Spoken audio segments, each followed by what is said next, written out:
Yeah, I'll talk loudly. I looked into it.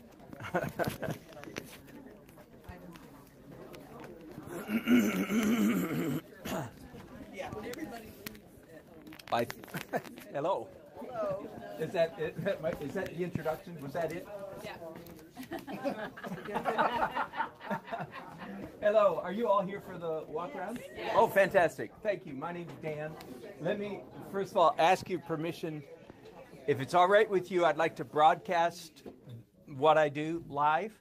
And if I talk about your painting, you will be the primary beneficiary because you can go home and watch what I said about your painting second. So, okay? Is that all right? As long as everything works. So I'll be carrying around that little tripod with me. And where will it end up online? Oh, it's on YouTube. So just go to YouTube and do a search for Dan Nelson. This happens to be Daily Art Adventure number 580. So, Wow. great. No, I don't have where to start. I did give this a little bit of thought. How about instead of walking from one end of the gallery to the other, let's start, say, in this room right here. And I'm assuming, how many of you have art here and you want me to talk about your painting? Okay, that's is anybody here that's just for the ride and you don't have any art here at all? Just a chauffeur or two? Okay, well then I think it'd make more sense to take it a section at a time. Is that all right? Oh, yeah. So if you don't mind, let's start in this room, and I'll get everybody whose artwork is in there. We'll do yours first, and then go from there. Okay? All right.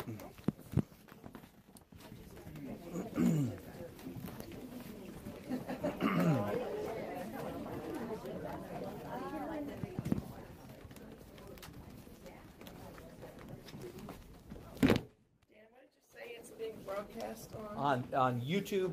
Do a search. Go to YouTube and do a search for Dan Nelson or Dan the Art Man. All right, I'll just. Does anybody have some artwork on this? Is this you? Yes, it is. And your name is? Kay. Hi, Kay. I have that piece there. Excellent. Yeah. Oh, the Yeah. collage. Okay. Hi, Kay. Thank you. Tell me about what you're doing here, and I will also try to. It's acrylic. Were you working from a photograph? I was working from a photograph that I took in Alaska. I was there with a painting group. Okay, so you're not the only one that went to Alaska, No, we evidently. have a lot of Alaska paintings. Okay. And we got up very early in the morning, and as the bus rose above the mist, we saw the sun shining on the mountain, the Denali Mountain. Yeah, So yeah. this is all mist. Mist. And this is the sunshine.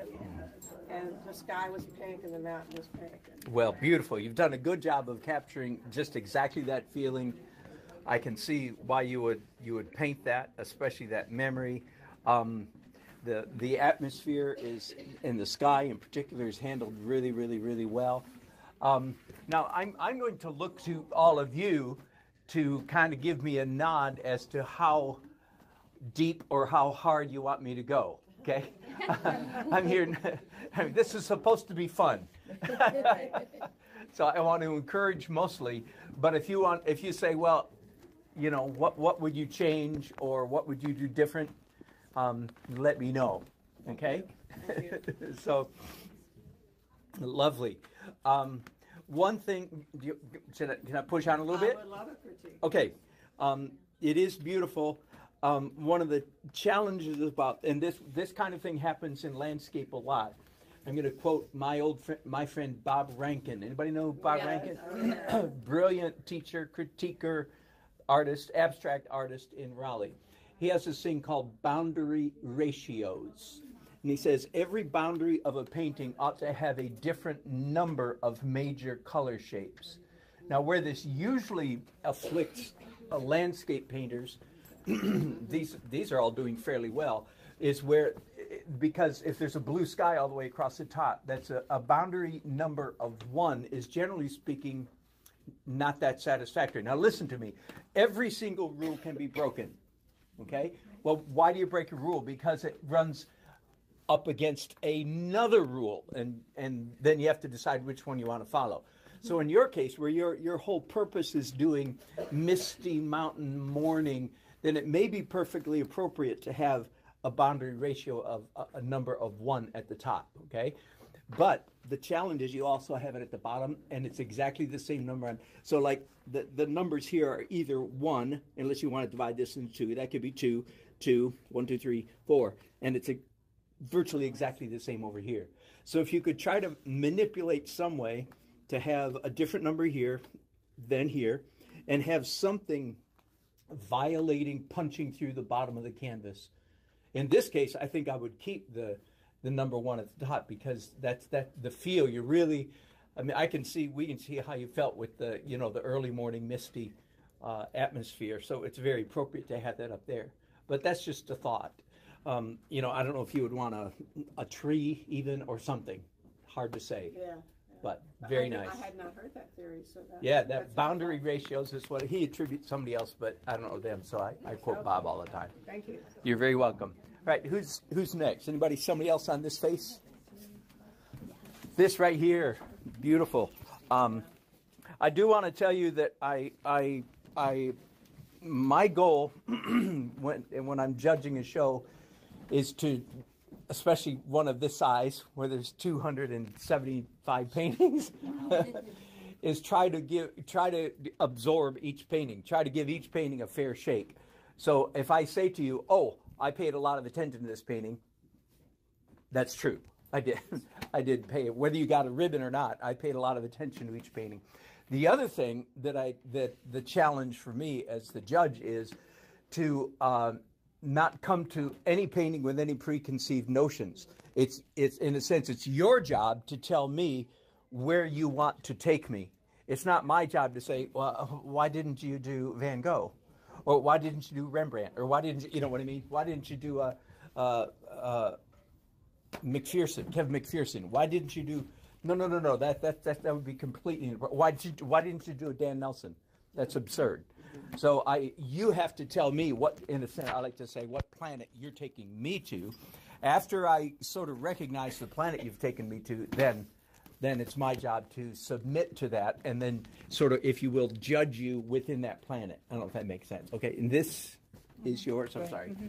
And you have 2 here, don't you? Yeah. Fun. By the way, all of your paintings look way better in person than they did online. I was thrilled when I got here and saw all of these things. And you're Lois, right? Right. Just fun. So it's a collage for those of you who can't see up close. Did you win an award? Oh, in the back, yeah. Yeah, okay. Yeah, the irises, yeah. Forgive me, I should be able to remember that. But I thought you did. So the only one this didn't get an award is because the other one did. Oh, okay. Because I can't give 2 awards to one person, which seems fair to me. So, yeah, very fun. I mean, I don't have any critique. It's just fun, good composition, delightful texture. Any question? I'm sorry, I'm not coming up with a great, thing that I would do different. I had fun working on it once it came together, but it was a struggle. Was it? To come, because I was kind of in a funk when I started it. Seriously. Really? Like after the hurricane. Oh, yeah. I was just thinking, funk. And I had to force myself into starting. And is all of your work collage? Yeah. Yeah. Yeah. So do you all know these people? These people know you? Quite a few. Yeah, okay. So you know her work. Excellent. Yeah. But I have a friend that is a photographer, and we live on Howe Creek, right off of Howe Creek. And he goes out in the marsh every day and takes photos, and travels and takes photos of birds. And I often use his photos as references because they're so sharp. And Very I fun. get so much detail from them. Excellent. Yeah, no, I wish I had something really clever to say. No, I don't have. Just great fun. Good job. Good job. Thank you, Lois. Anybody else work here? No, I'm on the other. Okay. Anybody else on this side? Okay, let's go over there. Or is there somebody on the end? I should have said that too. Yeah. Oh, okay. You're on the end. Or for somebody else. Okay. Certainly. So we're going to stop here on the way. Oh yeah. This and he won something he won pastels. Who am I talking to? It's a woman. Oh, BF. Okay. Yeah, a lovely pastel piece, nice color, nice composition, nice details. Obviously the planet that BF is taking us to is a pretty tight, accurate, realistic, hard edges. And she did a great job of that.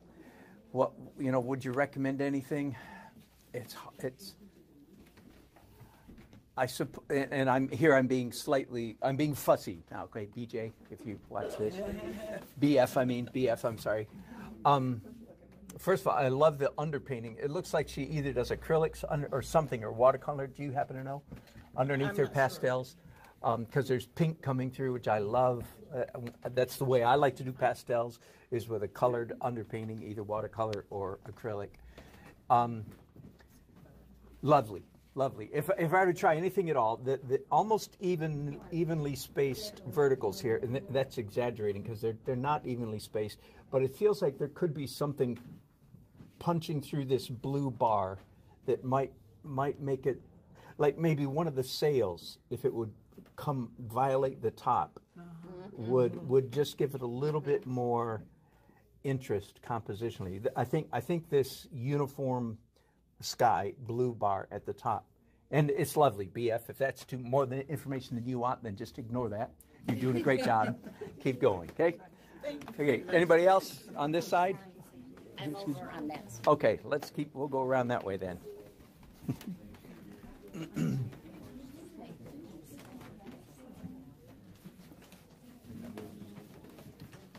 I'm Helen Domeland. Hi, Helen. Hi, nice to meet you. Good to meet you. Thank you. You're welcome. Where are you? Right in front of you. Oh. Okay. This is Helen, and it reminds me of an overarching statement I want to make. Please understand. Well, first of all, if you didn't get in the show, if I could have taken one more painting, yours would have gotten in. And if you didn't win a ribbon, well, if I could have given out one more ribbon, it would have been yours. Okay, you can all go home with that confident assurance. And Helen, if I could have given one more, thank you. These are lovely. I appreciate that. And I remember this one in particular when I was doing the online thing. I really had to look at that 3 or 4 times to go, is that a photograph? Yeah. Or a watercolor? This one, not so much, but I like them both.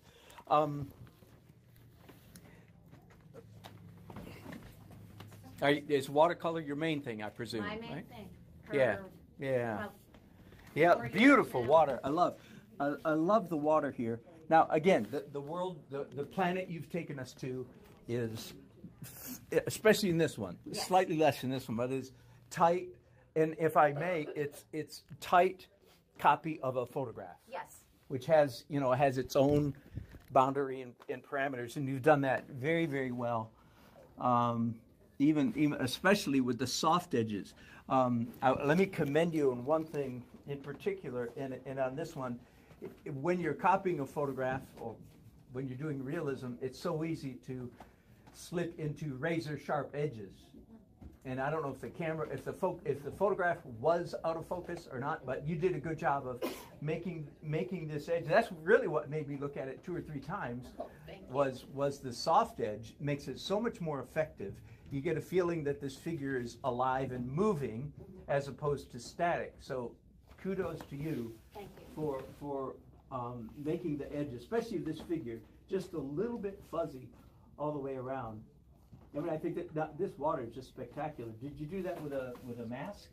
Or do you... Yeah, many layers of masking. Yeah. Many layers. Yeah. And then I mask it and I pull it off. Yep. So that I get different values. Oh, just very nice indeed. Critique-wise, now I've already mentioned it once, but the border, boundary ratio of top and bottom. Yeah. This is more believable, but this would have been easy to break, Yes. something in there, a shadow or something. But it works very well. As is. Good job. I shouldn't Thank spend you. too much time or I'm going to run out of time. Anybody else in this room? In this space? Okay, tell you what, let's go to this room and the row of paintings closest to us, shall we? Good job. Oh, thank you. Nice work. I would love to see more of yours. Oh, thank you. Yeah. A lot of people run from it. I don't know why. So here we are walking. By the way, I haven't told you yet, I'm in Wilmington, North Carolina. And I judged this show yesterday.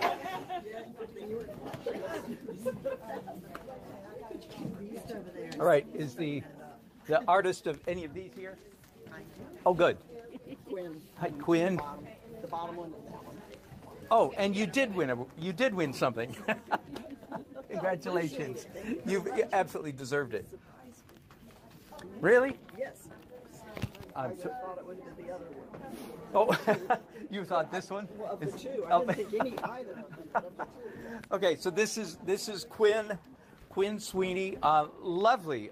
They're just separate. So I like them both, and they're different. You're not taking us to the same planet with these two, right? This one has scratching in it, and maybe this one does, but this one is a lot more. You did a lot more playing with scratching and etching and or whatever you want to call that, right? It obviously had something with a bunch of teeth in it, right? Right. Yeah, fun. That's nice. This one is just a fun on so many levels. Is it a toned canvas? Was it toned or is it just white? Probably toned. Yeah, Yes, yeah. low tone. I mean, just atmospheric and, as far as the picture, the very abstract picture aspect of it, we just feel like we're flying and enjoying the journey. It's obviously a highly stylized landscape and just so much fun. I like the this looks like it was drawn in some kind of pink red underneath, right? And the fact that you let that show through is so important and so effective. I'll mention a trick for all those of you who do paint on a toned canvas. Almost all of us, I sort of paint on a glorified toned canvas. I do acrylics underneath and oils on top. So it's sort of like a toned canvas, but with many colors instead of just one. And I'm still struggling to let more and more and more of that underpainting show through. And those of you who do toned, or in this case, it's not exactly a toned canvas, but you drew in a pinkish red thing, let more of that show through. Now, how many of you say, yep, I did that, and then I covered up too much of it, and I knew that I did, okay? So welcome to the human race. Another trick that you can do, and Quinn, this would have been, in this case, whatever is the underpainting, again, I keep pointing to I can see that it's toned with a like a burnt sienna or something like that, the whole thing.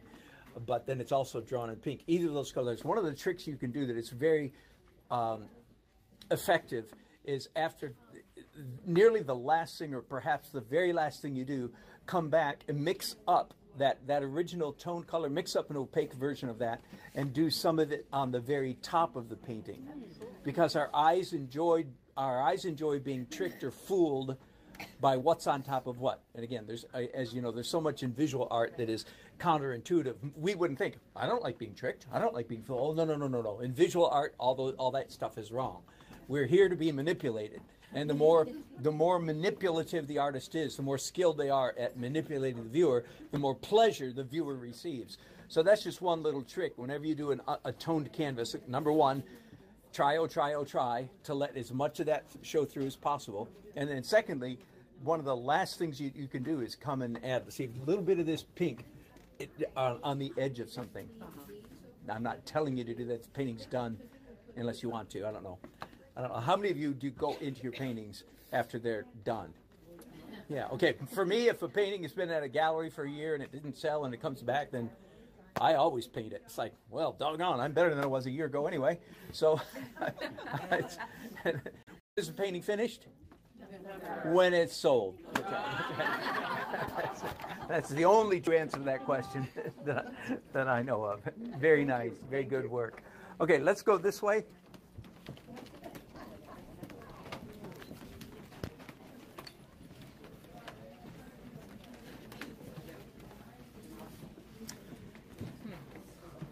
Anybody, any of these paintings belong to this crew? I have that one at the end. Oh, good. The boats? Yeah. Excellent. Very good. Thank you. And you are Beth. You must be Beth. Yes. Nice. I paid attention to this painting. You did. I paid attention to all of them. I did. Were you working from your own photograph? I was, yes, no, not my own. A friend of mine gave me it. Okay. Yep. Fair. Yep. I'm not looking for trouble. Yeah, no, it's okay. Oh, no, you said that. That's Good all enough. it's supposed to be. It's just fun. Yeah, Fun, bright, happy. Yeah. Certainly, what stands out is the exaggerated color. Right. The green, the yellow, the red ropes, the yellow ropes, the aqua boat. Good job. You could have actually, and again, it's wonderful the way it is. No, Would you do anything I'm else? here to listen to you. Yeah, improve it. It's even do more in the water, for instance. And I can see that you tried to make the water a different color up here than it is down here. I mean, you could have exaggerated that even more. Okay. Yeah, and it can go from dark to light. Normally it goes from dark up close to light in the back, but not always, and so that's okay. But you could have exaggerated it even more. And I'm looking for, like, where in the painting are your most fun brush strokes? Maybe in this boat. I did a lot of that. Most of that was palette knife. Oh, did you? Yeah. And just bring a little bit of that, not to all the water by any means, but just a little bit here and there. And one more. You could do more. You could, like, I could imagine a pale lavender violet, highlights down here in the water. Or here's a general that has spilled over into the background, and little bits of the background that have spilled into the object. And I'll talk about this painting in just a second, but the word picture I usually that have escaped into the blue sky, and little bits of the blue sky that have escaped into the red barn. And this would have been a good painting for that all of these colors, little bits of them could have interposed themselves from the boat to the water and vice versa. Okay. Does that make sense? Yeah, absolutely. Good. Anybody else on this panel? Okay, let's go to the next one.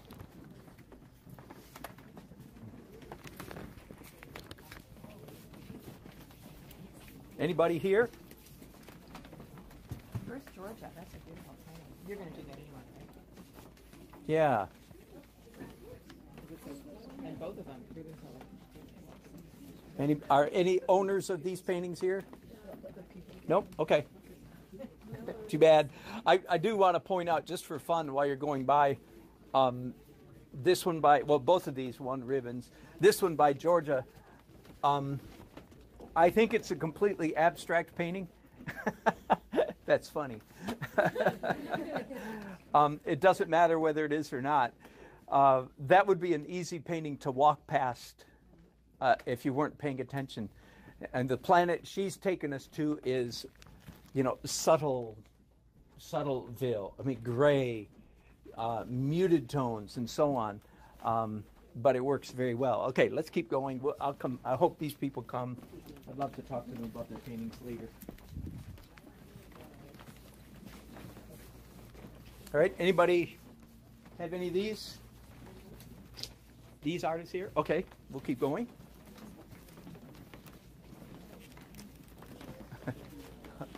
Okay, maybe.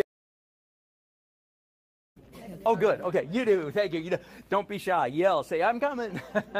Where are you, ma'am? I am. Oh, no, you're over there. Okay. Anybody here? Don't know. Yeah. They come No, I'm over there. You're over there. Okay. Anybody here? Oh, good. There you go. Yeah, yell. Yell. And your name is? Oh, okay. You are? Yeah, come on up here. No, don't be shy. Right over here. Okay, hang on just a second. I can change the angle here just a little bit.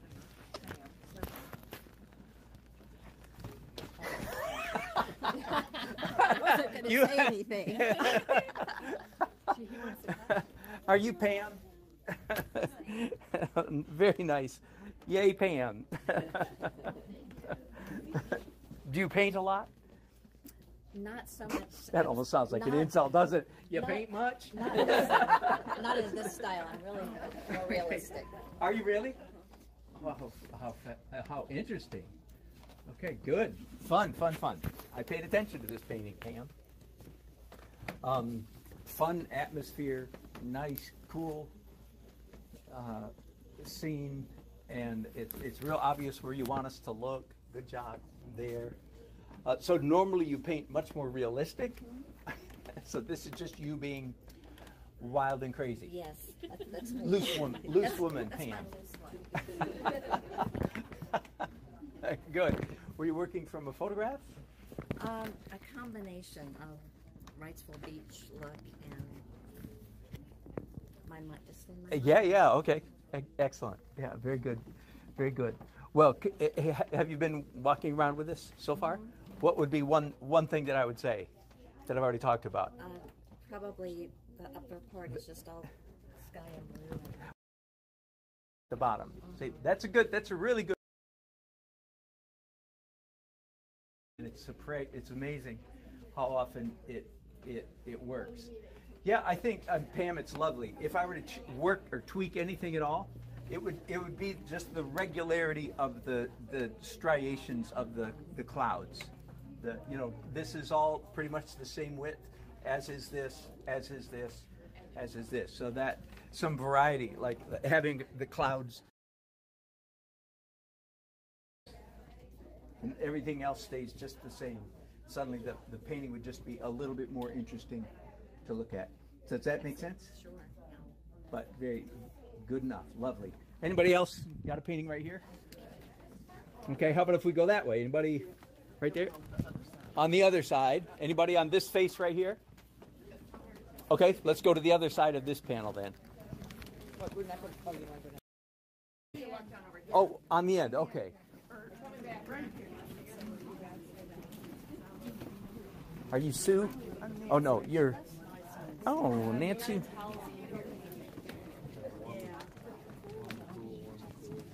And she's doing layers. Okay, so we're here talking about Nancy Miller's painting first. And where's Nancy? Hello. Very nice, very nice. Lovely. Yeah. What do you like about this painting? Yeah, right. Especially the underpainting colors, right? The purple, the fuchsia. Great fun, Nancy. Is this typical? What is? It's becoming typical. Yeah. Right. Yeah. I do like architecture. Yeah. And it's usually been a little tighter than that, a little more garish color. But this has calmed down for me. This is Nancy being controlled. Oh, very good. Well, it's obvious where you want us to look, and you're doing a good job of that. I love the kind of moody sky. I'm myself am very much given to low light on architecture, with a dark sky behind it, just that dramatic look. But really, this part of your painting is the brushwork here is some of the most beautiful stuff. Let me give, if I may, you and everybody else. This happens in architecture a lot. It's what I call a frequently repeated motif. That is a shape that happens bump over and over again, and you have several of them here. One is like the railings on the porch.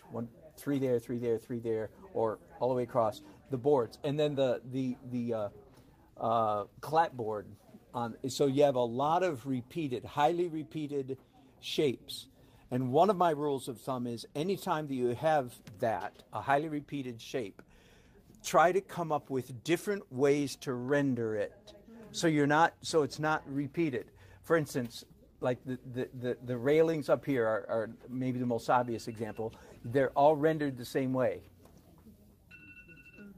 And we like variety as one of the highest values. That's what our eyes enjoy the most in painting is variety. So anytime you have a repeated thing, which happens a lot in architecture, it happens in trees. Tree branches is a classic example, bare tree branches. But so instead of doing them all with a stroke this way, get a wide brush and do some of them, bonk, bonk. Do a couple with a palette knife. And of course, figure how to balance those. That's what the artistic intuition is all about. Thank you. Yeah, it's lovely. Do that on the next one. And I feel like you obviously know how to handle a brush in this style. It's sort of a little bit of a hard edge, cutout-ish, but you went soft where it needed to go soft. So good for you. Good for you. Thanks very much. Anybody else here? Yes, sir. Are you Clinton? Yes. Hi, Clinton. I am. Good job. I've seen your work somewhere else. Does he sell a lot here and there? He paints a lot. He paints a lot. Some friends of mine, I think, have a painting of, I think, in their house. Scott and Melissa McKay in Raleigh, Cary, but you didn't sign it. Could that be? No. No, not a chance. I don't sell much. Really? Okay. You should. Very nice, Clinton. I'm sorry. Here, let me get this directed down at you a little bit. Obviously, Clinton won an award. Well deserved. Very nice. Let me just point out some of the really. How'd you learn how to paint? You've been painting your whole life? Burned through a lot of canvas. Yeah, exactly. 20 years. 20 years. Yeah. Okay. The thing that struck me as a mature indication of a mature painter is the way you handle these masts. Because how many of us, if we had to paint a whole bunch of whatever it is sticking up in the sky, I mean, be honest, when you're out there, either look at your photograph or when you're out there looking at it, you look at this stuff and it's sharp as a razor. I mean, it's, right? And by the way, if that's the planet you want to take us to as the artist, then we have to go to that planet. So do you understand what I mean? But many times we can go, yeah, well, I can think of a better planet. It's sort of not fair.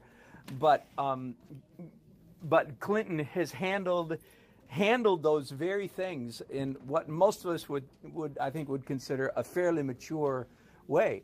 He's taken these things that are razor sharp and hard edge and straight, and he's made them all fuzzy.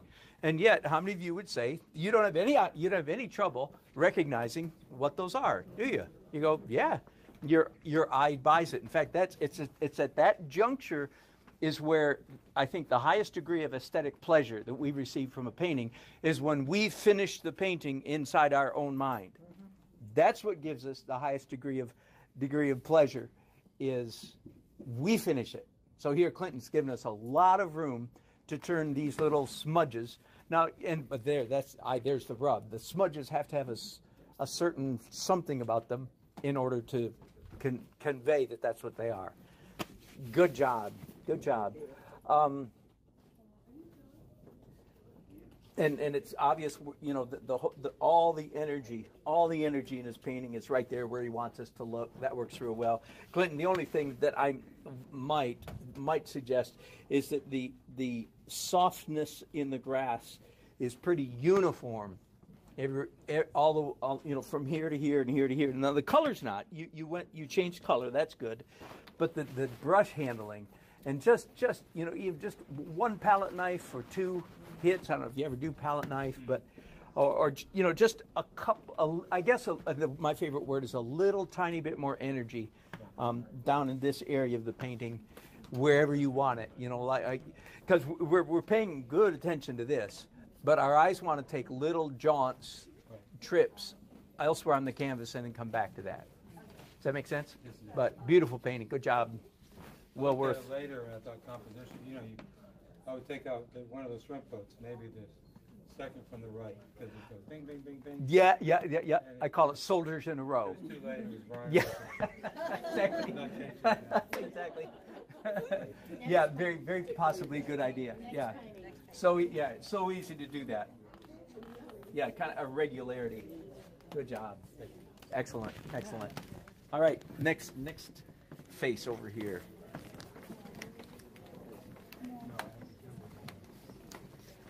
So you're here, patiently waiting. Where's your painting? No, you did me already. Oh, okay. So, We're good. okay, we're good. Does anybody have a piece here on this face? No? Yes, I have one. Oh, okay. Over here? And I'm terrified. What is your name? Gail. Help me with the bird. Egret. All right, fun. Okay, so here's Gail. Have you painted long? Self-taught, but about 11 years. Yeah, okay. Okay. Good. Fun. Fun subject matter, and yeah. We see the bird. The reflection, well done. Just keep doing more. Happening, I think, here sort of accidentally, and again, my favorite word for this is energy. There are a lot of things that create spots of energy in a painting. We know them already. A high contrast, light and dark, next to each other, right? These are words generally associated perhaps with focal point. Light and dark, very intense color, sharp edges, person in it that creates intense psychological energy. Our eyes go there because there's a person. Or any, again, if it's a landscape, and even any indication that a psychological energy that is, and then thirdly, anything that's rendered finely, accurately, carefully, realistically. So those are I think it's 5: contrast, sharp edges, bright color, and then psychological, and then finally. Anything that's any part of the painting. So if all the painting is very abstract, but one part is rendered carefully. Okay, so I think there's a little bit too much energy here at the feet, because they're pretty intense color. They're accurately rendered. So how would you do that? So what do you do? So a little bit more energy. White. Okay, I'll say this, that one of it pertains to this painting, but it pertains to many. It's fresh language for me, but is that human beings are drawn, I think naturally, innately, all human beings, our eyes are drawn to punctiliar light. A restaurant wants to be frou-frou, I think patio, they'll put up Christmas lights, we call them, right? Out on their patio, and we go out to the patio. Well, I do weddings a lot. I think every single wedding I've ever done, 100 weddings more, the reception area is decorated with points of light, hundreds of candles and things hanging from the ceiling. Okay, so keep that in mind. That's, I think, an innate. It goes back to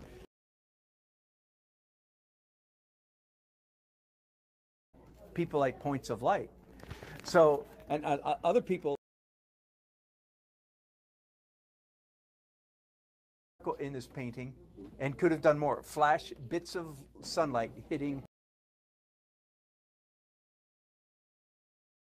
bright, straight out of the tube titanium white, tiny bits here and there on the feathers. But punctiliar, pointed lights. I'm not talking swaths. I'm not talking regions. I'm talking sparkle. Does that make sense? Good job. Is there anybody else in this area? Are you Sandy? I'm Adrian. You're Adrian. Yep. Hi, Adrian. Nice to meet you. Do you want to? I had to look. I do. I had to look at both of Adrian's. It's okay because you're going to get a ribbon for one of them. Which one are you going to get? Some. I chose this one. Nice. Do you do? And about a year and a half ago, I started painting all the time. I'm retired and decided I wanted to try out. Into abstracts? How many think she should do more abstracts? Okay, let me talk about abstracts for just a minute. Very abstract snob. Here's why. Because now, by the way, all the artwork. I'm not talking about any here. Honestly, and all the abstracts here are quite well done. But just between you and me, and anybody else that watches online, we see a lot of abstracts that we think the painter probably doesn't know what they're doing, and they think that the answer is just kind of like mess around till something happens, and they hope something happens. Do you feel that way? When in fact the very opposite is true. If you take all the picture out of your painting, all you're left with is rules.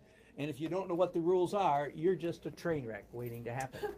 So know what the rules are, and I'll be glad to teach you what those are after this tour is over, if you want to know. But there are a lot of lovely abstracts here, I'm not going to use this to talk about all of them. But is the white here, is that done last, or is it First.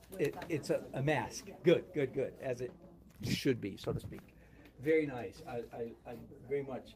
And the calligraphy look. Okay, so it looks, yeah. I did it the other way. And this was that with stencil, I presume.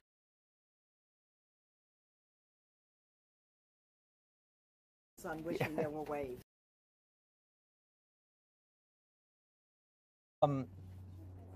It's just a simple statement done very well. Was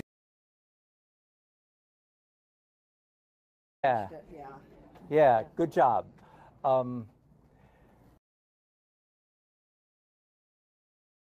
Blue area would have been nice. Okay. Now, by the way, the go-to solution for a landscape painter, when we're talking about boundary ratios, is just put a thunder cloud instead of this kind of cloud, or a swooping cirrus cloud that swoops this way, so that we have a little bit more interest.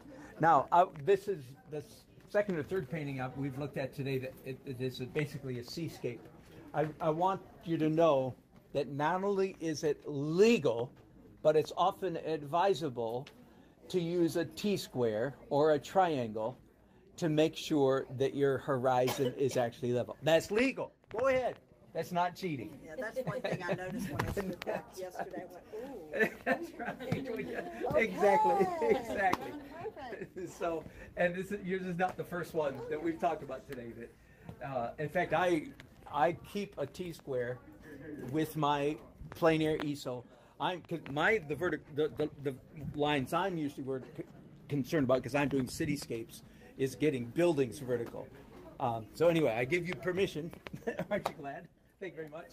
I give you permission to use a T-square or a triangle or a measure. There's all different kinds of all kinds of ways to do it. But yeah, that would help. But lovely, good. Anybody else have a painting here? Okay, we'll go around to the next side. Thank you. You're welcome. This is fabulous. Is it? Taking a Oh, good. things that sometimes I forgot. Yeah, that's right. You know, it's things like that. Isn't that beautiful, isn't it? Yep. I saw Ann here earlier. Is she still with us? Ann? No? Okay. Anybody? And here? These belong to anybody? Okay. That's all right. Yeah, really. Does anybody over here? Any photographer here? Okay, let's go to that corner room then.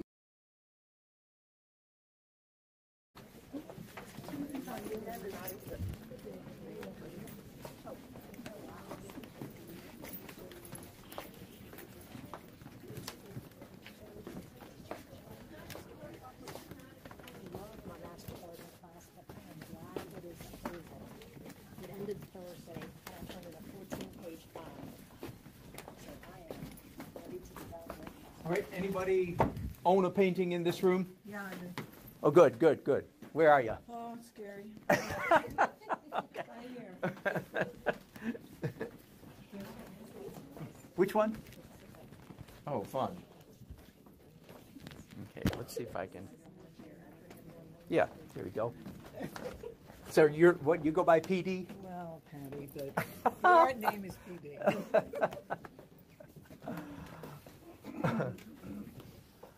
Oh yeah.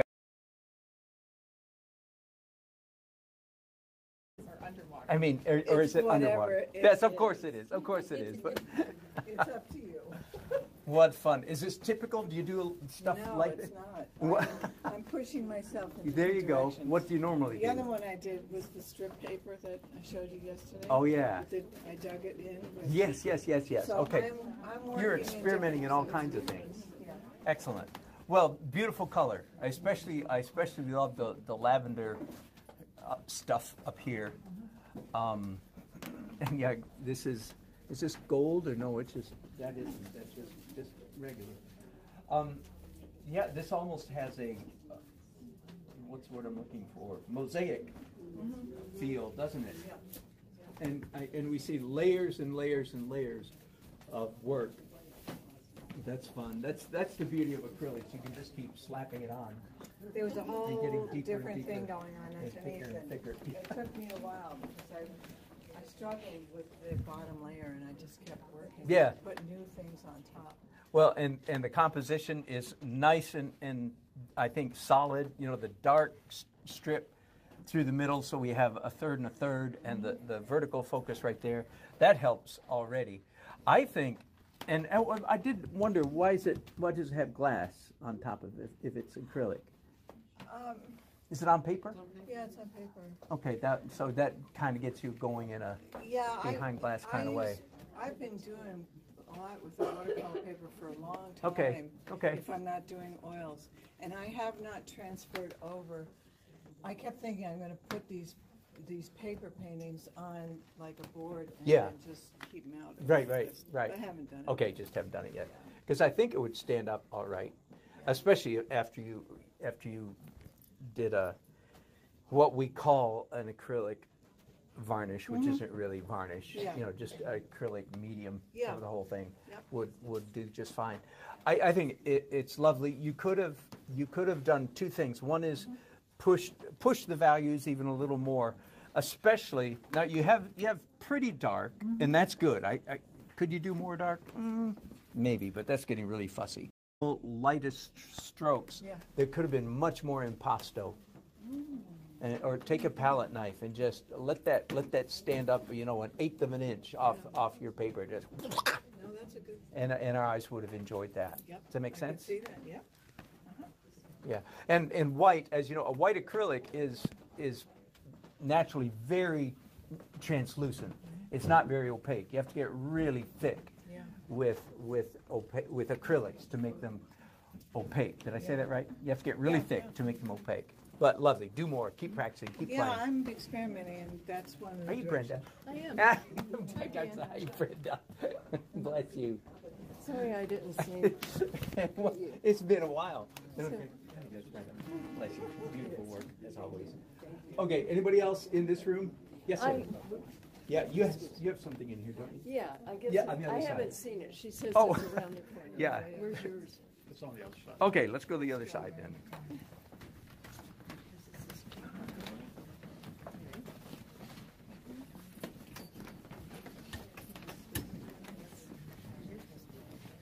Oh, you're the pencil drawing. Yeah. And I met Ed yesterday, Lovely. So Ed, it is, how long you been painting? And you're an architect, right? Yeah. and he has another lovely painting piece in the other room. Fun. Okay, so anybody, how many of you have tried portraiture? Okay, how many, it's not as easy as it looks.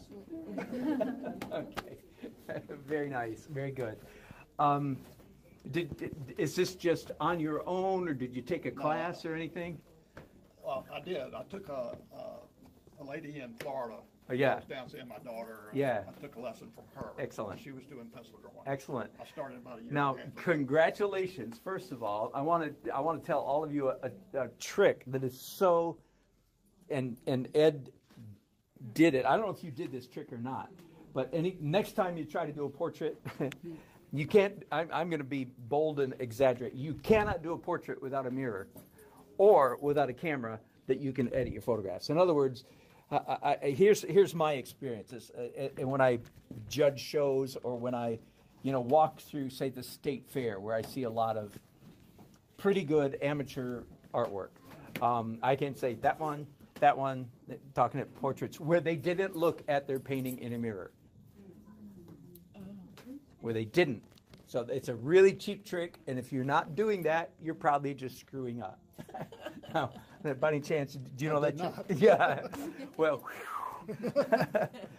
now we all have phones. We all have phones these days, so you could, in lieu of a mirror, even slightly better, take a picture of your painting, and then in your photo app, flop it horizontally.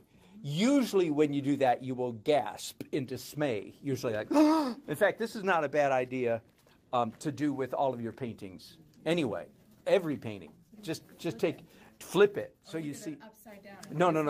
No. For some reason, it's just the mirror image, because you'll see it through new eyes and very often see things that you wish that you want to change. So, nice job, and it's usually about getting things even. So maybe your architectural background. Right. Did you measure and use a ruler to get the things? No, but when you mount it, you can move it around. That's right. No, it's good. Now this is graphite. Obviously, did you use a whole set of pencils? One pencil? 4B. Okay. The downside of the dangerous side of graphite is very closely related to the primary danger in watercolor, which is, I like to call it the Barbara Streisand syndrome. Misty watercolor memories of the way we were. Misty watercolor. That's how most people think watercolors are misty.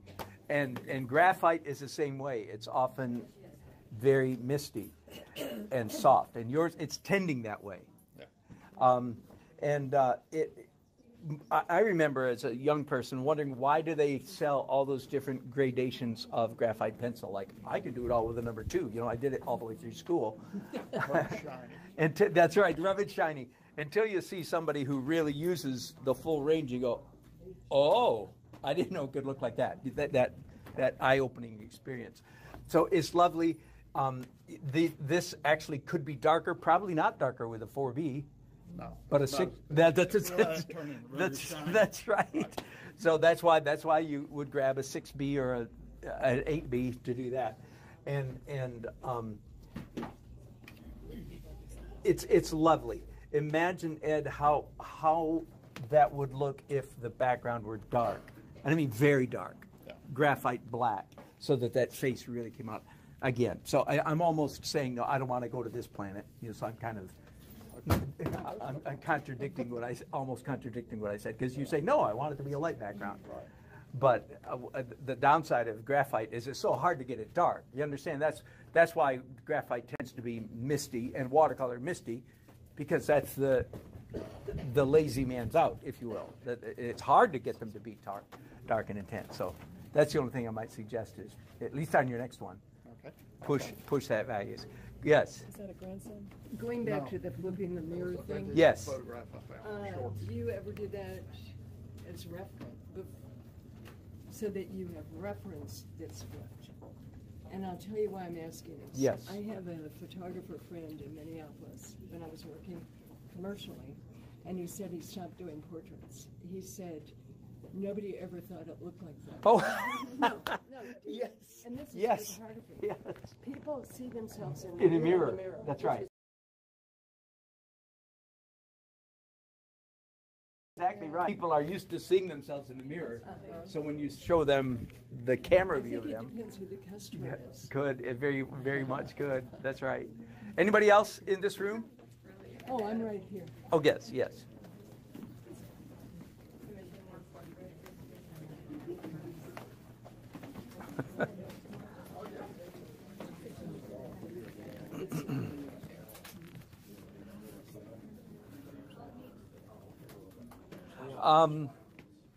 The reason Brenda didn't win anything for this painting is because she won something for her other painting. And I was not allowed to give you 2 prizes.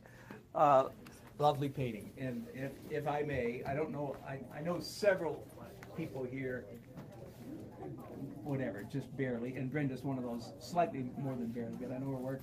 And Brenda's one of the hardest, next to me, she's one of the hardest working artists I know. Little Brenda's story, one time, years ago, 10 years ago probably, we were both doing something in downtown Raleigh, and we were plein air painting, but it was like 25 degrees outside. So I wimped out. I painted inside the building, and Brenda was outside. You remember that day?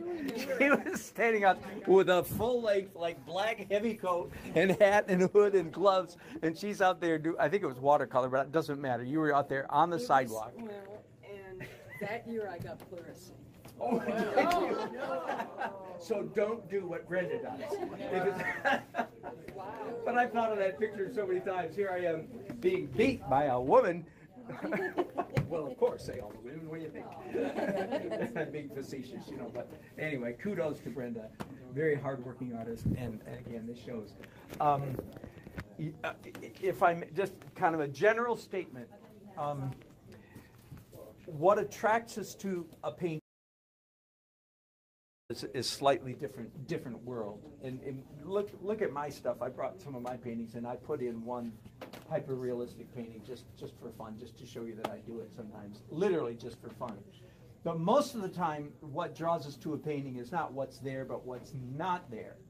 It's not what's depicted, it's the mystery that is left out. And Brenda, this is a pretty good, one of the thoughts that came to my mind as looking at Brenda's painting. You know, just all understated, dark, moody, and just a touch of color with the orange sky and the yellow lights on the building. She manipulates us beautifully. We know exactly where she wants us to look, and that's where we want to look. So we look at that, and then we take a quick detour to look at a moon, and then we come back here, and then we take a quick detour to look at, it's like, are those houses? I don't know. That's interesting. And we come back here.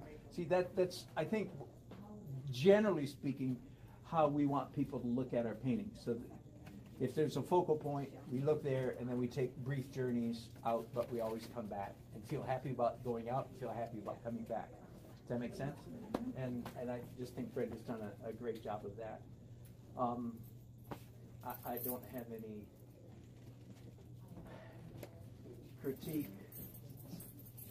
I suppose one is that possibly these little bits of light, we're looking through the guardrail, the whatever you call it, the railing on that pier. Try rendering some of those slightly different instead of rendering them all in the same manner. Do one with a palette knife. Do one with scratching out. Do a couple. They're so subtle, though it hardly matters. You almost could have done more glow, even though you did some. You could have made a couple of those lights with a little more glow around them and a point of really bright, titanium white, a pinprick of titanium white right in the middle, perhaps. But I'm getting really picky. I want to share something. I'm doing a series of paintings with 3 colors plus white, and this is one of them. Oh yeah, 3. And what are the 3 colors? cerulean, burnt sienna, and lemon yellow. Ah, cerulean, burnt sienna for your red, And and lemon yellow. And it's amazing how many colors you can do. Plus white. Plus white. Yeah, yeah. That's good. Thank you. Good to have you here. Okay, anybody else in this room? Okay, let's go out. And on the way, if we've passed somebody already, yell. If we've passed your artwork in our journey so far, please just yell and we'll go back. Otherwise, we go back to the, whatever it is, gymnasium or something. What's the big room? The theater. Oh, yeah, the theater, not a gymnasium, the theater. There's a stage.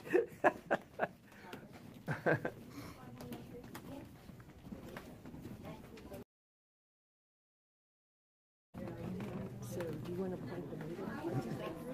Yeah, we're going to the back room, yes. Not the bathroom, the back room.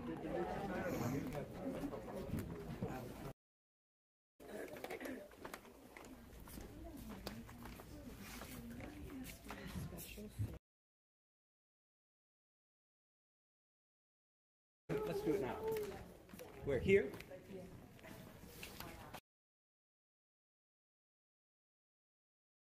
Yeah, yeah. Okay, where are you? Which one is yours? Oh. Lois's, we already talked about one of hers, and I did go back and forth when, I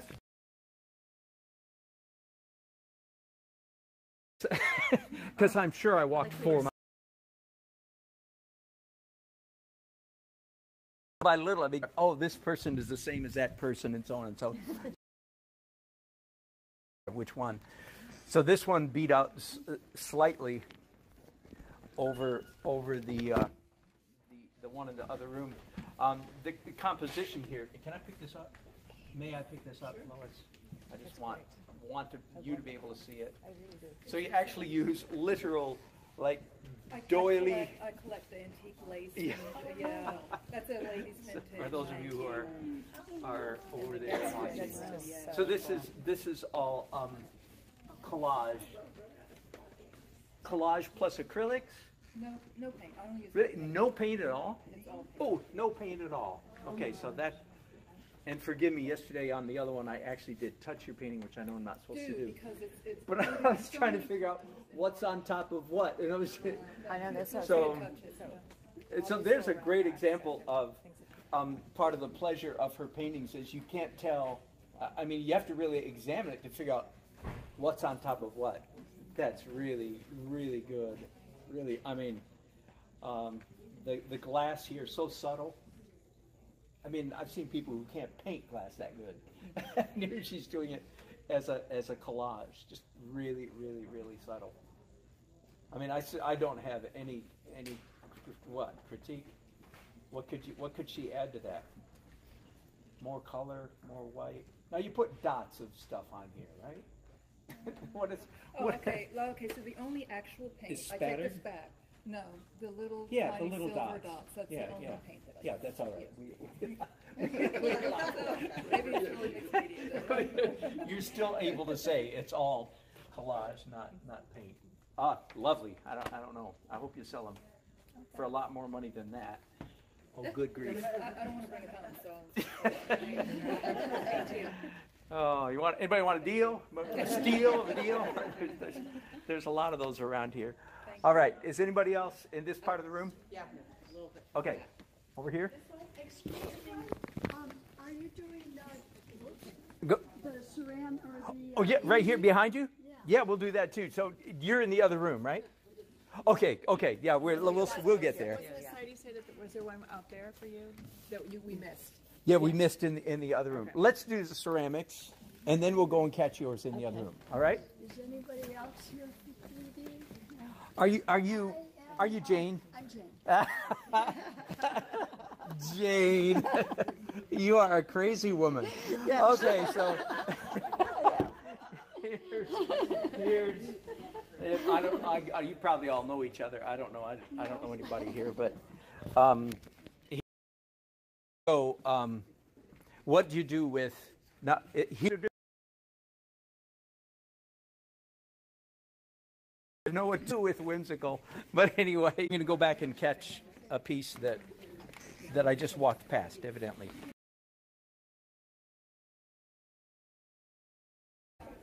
Oh, excellent.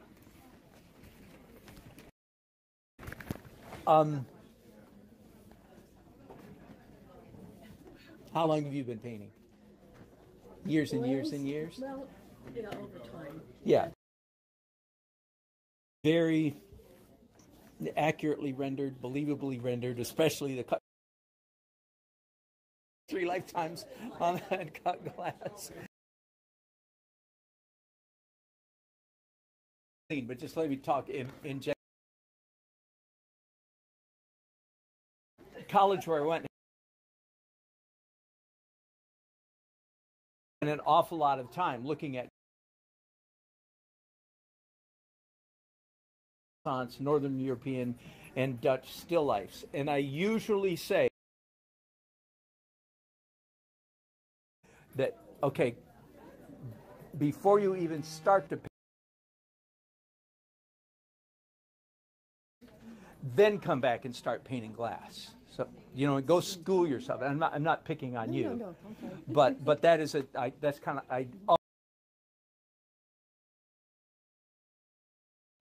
and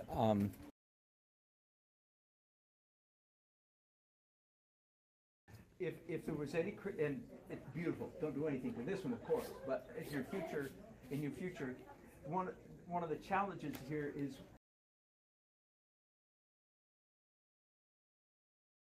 tablecloth and so forth.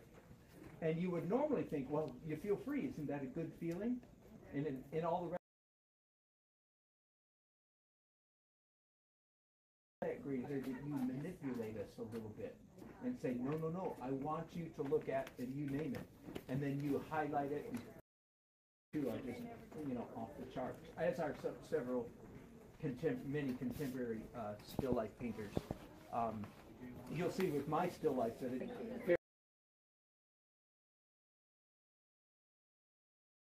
is that maybe what should have been the density of the color.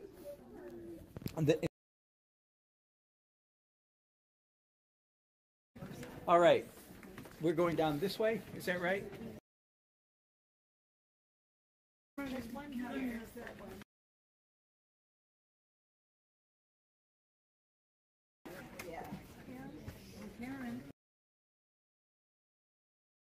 I'm Dan. Have we run into each other before? Yes, we have. Where? Thank you. Okay, so this is Karen's.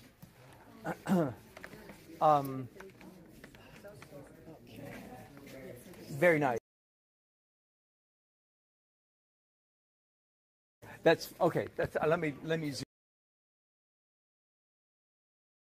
You know Jeremy? Oh yeah. You paint a lot. Okay. He does a lot more of that. Anybody else that knows the answer as well? Like the sun behind an object, and the light bends around the object, and of course that diffusion or whatever you want to call it, and as Karen has so beautifully rendered here, turns this. What is this? Who doesn't? Even on a broader provide for the rest of humanity. Naturally see the world differently from your non-artistic spouses, children, parents, friends, neighbors, and so forth. One of the things we can do for those people, cityscapes. So I'm on the sidewalk painting, blah, blah, blah, Fayetteville Street, you know, whatever, any street. And then people will come around the corner of my painting and go, oh, is that Paris? Right. And so in a sense, my job is to turn Raleigh into Paris. But the irony is they associate Paris with is beautiful, but Raleigh is not. What's wrong with them is they simply don't have eyes. I'm striving to try to capture the beauty that is actually there. And most people don't see it. Most people just walk through life in a grumpy, dull, gray haze, visually, compared to you artists. So when Karen paints this bridge, and she, one of the jobs, and it was actually Caspar David Friedrich, who said, our job is to break nature down into bite-sized pieces so that non-artists can see it. Interesting, huh? And so that's what Karen has done here. She said, look, because a non-artist, and then when they're out driving around the next time, they'll look and say, oh, look, it looks like a Karen Crenshaw painting. Because you've helped them to see the beauty of the world around. So that's one of the services that we artists do. We actually help people see. Now, my question that I was going to get to, literally see it this way. Notice that? It's a little bit of both. Yeah, I think so. Yeah, anyway, it doesn't matter. Anyway, lovely painting.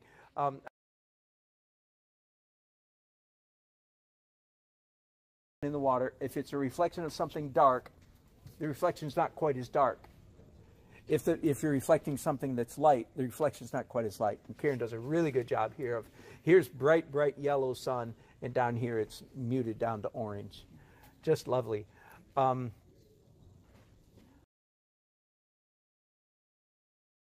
With light, with composition, everything's in the right place. We gaze at that, don't we? I mean, you just can't help. And then you take little brief junket trips, you know, here and there, and you come back. You enjoy going away, and you enjoy coming back. And it's softly painted throughout.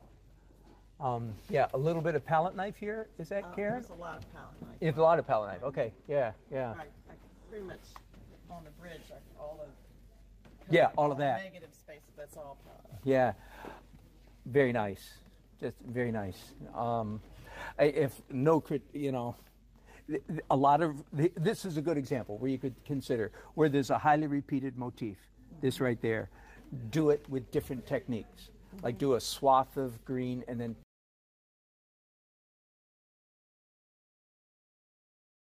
yeah, principle you can see a little to bit keep of in it mind. there on the left. Yes, right, doing it handling in a different way. But I mean, I have no criticism. It's beautiful. All right, anybody else? Yes. Good. Okay. The clam dig. Okay. Oh, Yeah. good, Oh, good, yeah, good, it's good. right here. Here, I'm going to move this. Very No, are you the clam bigger? Are you the clam bigger? No. No, I'm Sharon.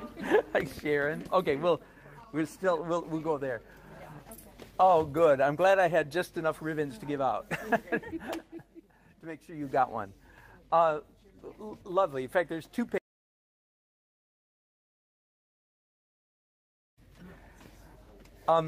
Here's how I operate when I have the thankless job. I'm being facetious, but of judging a show. Do you understand that the word art and judge should not appear in the same sentence? You know, it's sort of this business of judging and giving awards is sort of like a necessary evil. I mean, I'm really not a big fan. I mean, you all get rewards. Yay, just for doing. Understand, it's not the essence of being an artist is not winning a ribbon.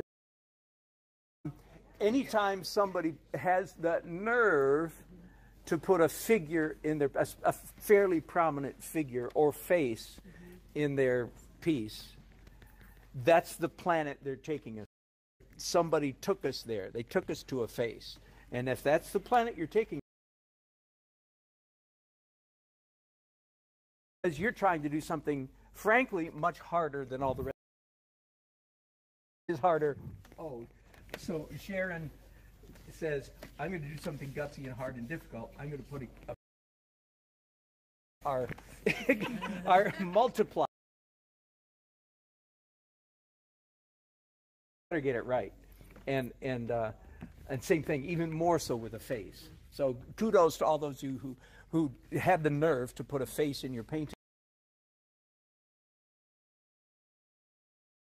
And you're doing something more difficult than those of us who, and I do portraiture too. It's not my forte, but I do it. Anyway,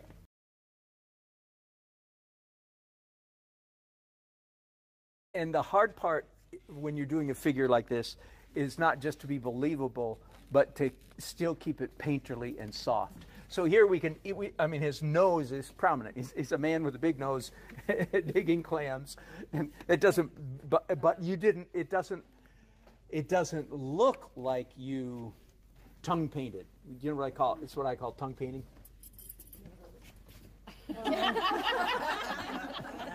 Okay.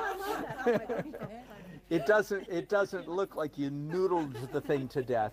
Now, by the way, a lot of this has to do with the look. Now, she might actually have tongue painted. You know, get a really tiny brush and hike up on it and go. But the fact is, it doesn't look like it. So, good job, way to go. So, in fact, that's one of my tricks when I'm doing faces and figures. Do tongue paint the heck out of it, and then after that, mess it up. That works. Of atmosphere. You actually could have gone. Now that I say, slightly lighter, actually up there. I mean, that's so fussy, so fussy. I'd be fussy. You know, but I can imagine it has a wonderful sense of slightly lighter and fuzzier with even more space. Don't do that to this one, but your next one. But that's good job. I think we're going this way. All right. Good job.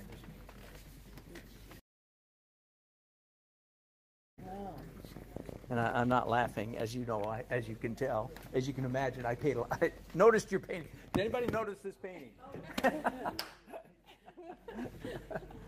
What fun! Oh my goodness, Jerry. Yes. Just, what were you thinking? Well, Do you do this kind of thing often? No, not really. My sister wanted me to paint. I painted it for my sister. Now I got to paint another one because somebody bought it. I know. So I'm excited. Oh, good. But, yeah, she loved the picture, so I said, okay, I'll paint it for you. Excellent, excellent, good, fun, dramatic. I have one specific. It's lovely in the composition and so on. So you're going to do it again. Yeah, I'm going to do it again. Okay, so good.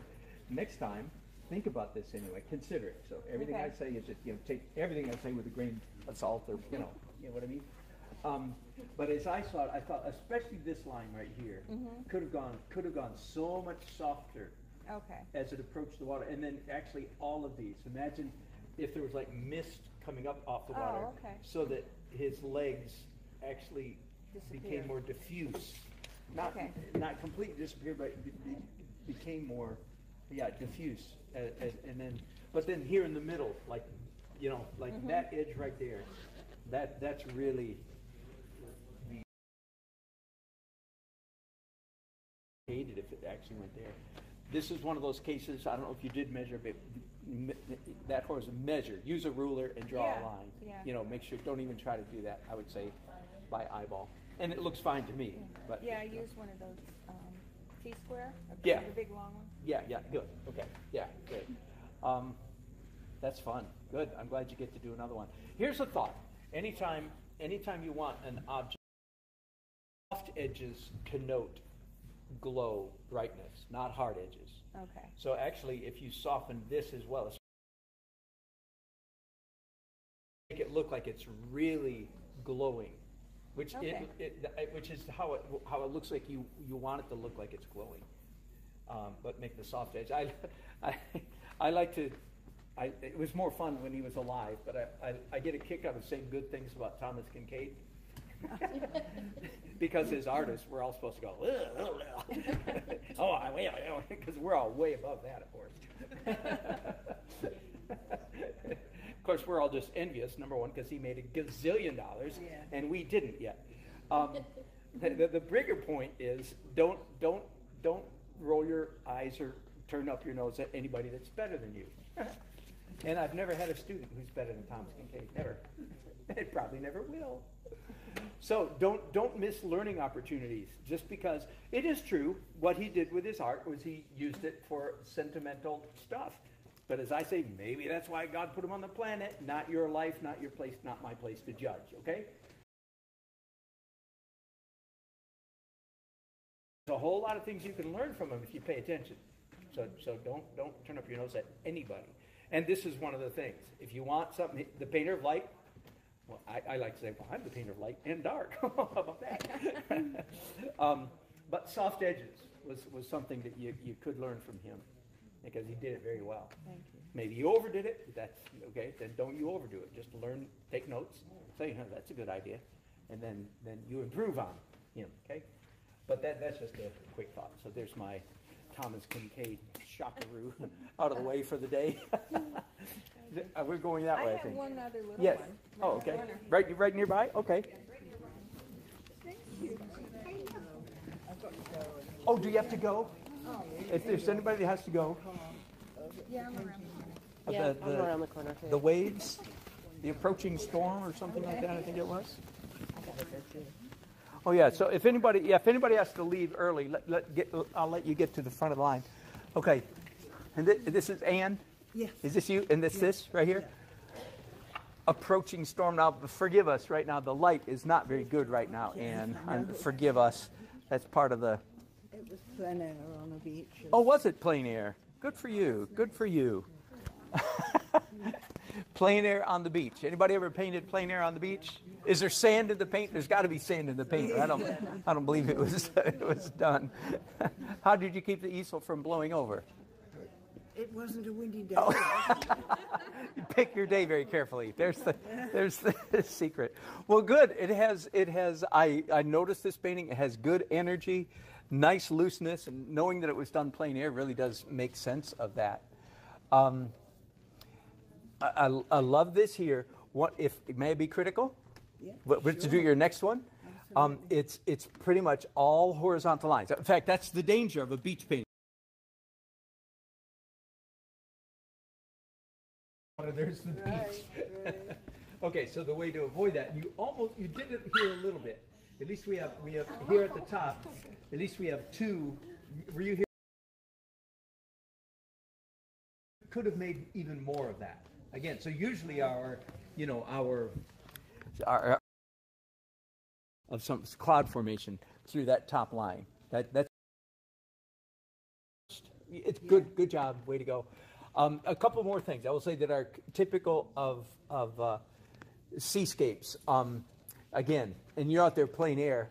You can do something with your brush handle, to make sure that this line is horizontal. And again, I'm saying go ahead and cheat. That's not cheating. When you're doing a seascape, do whatever you need to do to measure to make sure that it's horizontal and level. Or you can just stand there forever till you think you get it right. Of course, that's okay too. But you don't have forever when you're plein air painting. And the fact that this was done on plein air makes it even more. Now there's a slight roll to that, and frankly, it actually doesn't bother me that much in this case, because it feels like a stormy day, and even though the horizon would technically be perfectly level, that slight, is there an undulation there? That's good. So I didn't do this yesterday. It is a roll. That's what I was going to ask you. So it's permissible if you've got there's a wave coming in part of the painting. Wouldn't you want to keep that in No, there? not if that wouldn't impact unless you way down. That wouldn't impact the horizon. Okay. Now, let me talk about horizon, seascape horizon, because we've all done one, or many of us have done. Or you're going to do one. When you stand there on the beach and you look at the horizon, the fact is that line is straight as a razor and hard as a razor's edge. I mean, that is a straight line and it's sharp. My point being, it's sharp. Okay, that's what you know. This is one of those cases where you shouldn't paint what you're seeing, because it rarely communicates. It rarely works. Make that edge slightly fuzzy, even though that's not what you see. That's just, and again, try it both ways, see if I'm right. And you've done a good job. It's not razor sharp. It's a little bit messy. It's a little bit fuzzy, and it works better that way. But that's one of those ironies. I'll show you maybe kind of talking with Karen Screnshaw about the sun behind a bridge. Does it literally do that or not? Not as much as she painted. You see, our job is not to copy what we see. Our job is to interpret. In fact, it is to exaggerate what we see, so that the rest of the human beings can see a little bit of what we see, so that they can see their world. You have to get back to work. You're very welcome. And I'm right behind you. Oh, okay. I just put gold leaf on it. Oh, that's Jerry. I didn't recognize at all that this is the same person that did the elephant. Well, there you go. You go both ways. Oh, yes. Big and little, tight and loose. Oh, that is darling.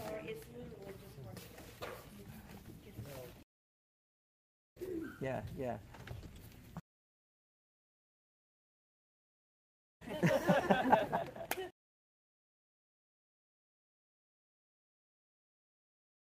When to break them. Good job. Oh, good. And then they could one on the back of that. Okay, and Yeah, so whatever. are you the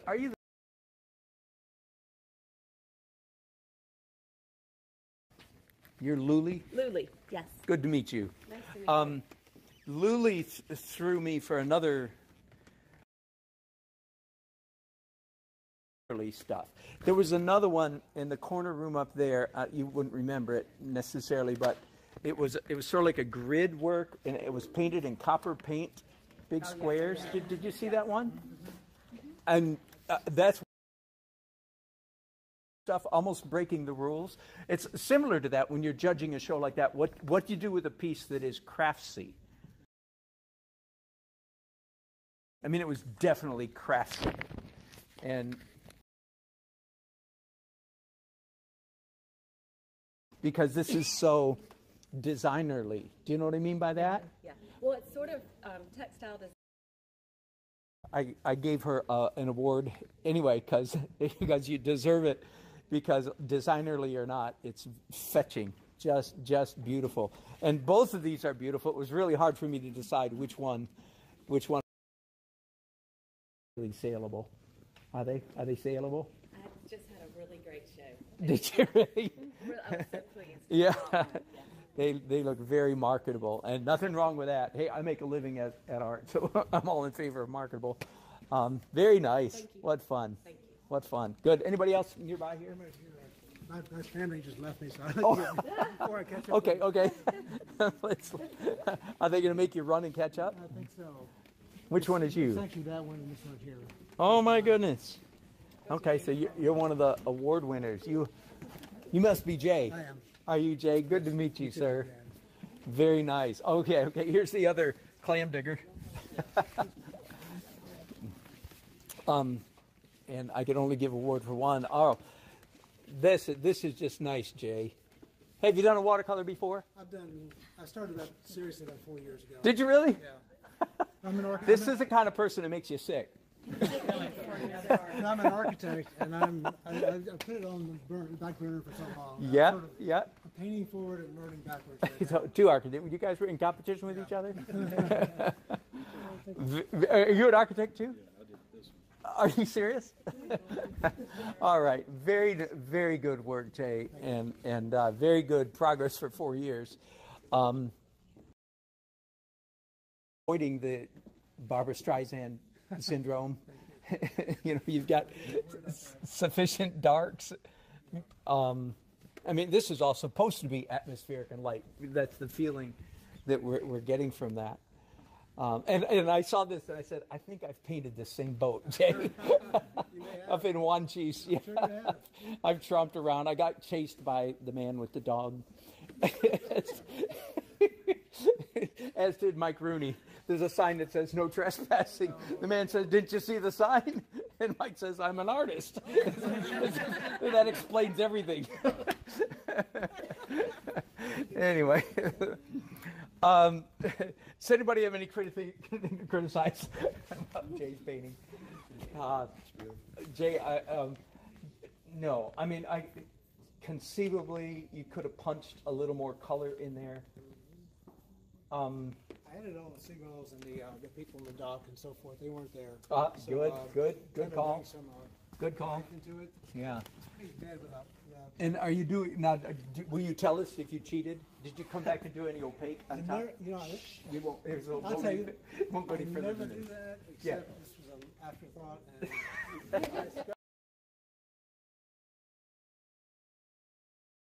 It's like we understand this one has, that. I don't know if this one has any white in it. Yeah. Very nice. Good job. And is watercolor the only thing you do? I mean. Pastels. Oh, okay. Very good. Well, good.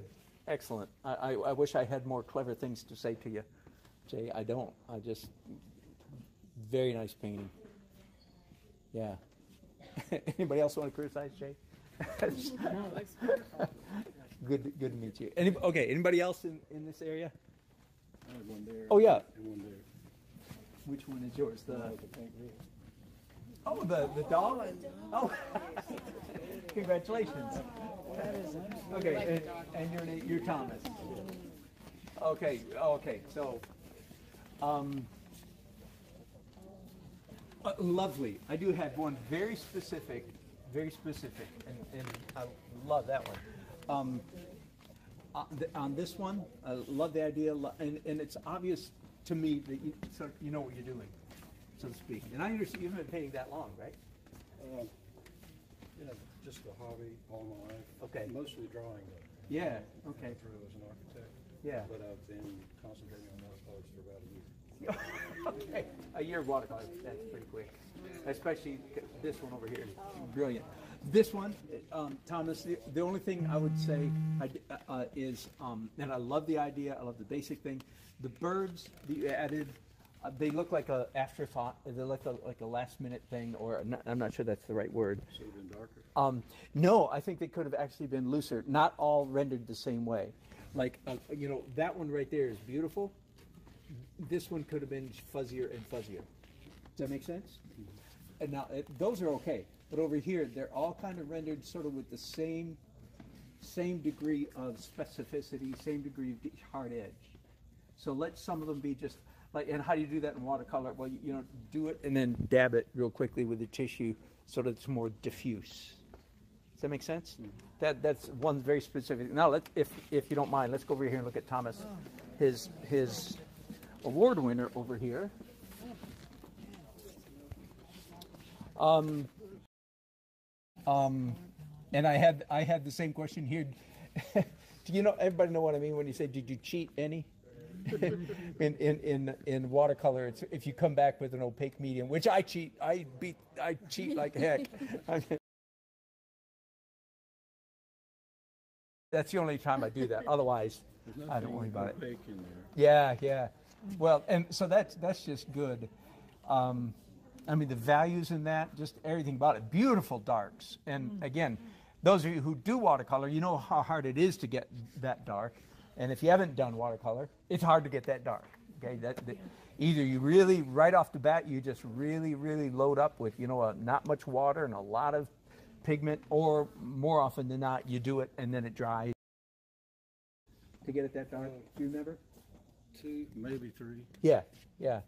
Well, it's beautiful. An underpainting in blue first of all. Okay. And so that was a dark layer, and then most of it came on the second layer. Yeah.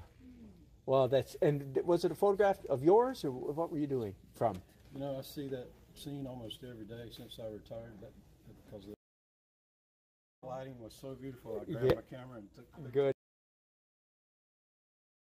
Good. Because his head is black, then you had to have light stuff, and the lighting is just perfect. Mm-hmm. You had to have light stuff around it to make it work, but that is just, subject matter, all the dog lovers, should love that one. Very good. Very nice. Even all these carefully drawn circles in the fabric. I was going to leave those out, and my wife said, No. Yeah. But for some reason, it doesn't come off too busy. Very good. Way to go. Yeah. Excellent. Anybody else in this area? One on the other side that's so different from Okay, the both. where's yours? Oh, right here. Okay, good. Oh, Yeah, okay, that's fine. We'll do yours. Oh, that's okay. No. We're right here. here. We're right here. Yeah, do this. Sorry. I just saved Barbara's Which one is this?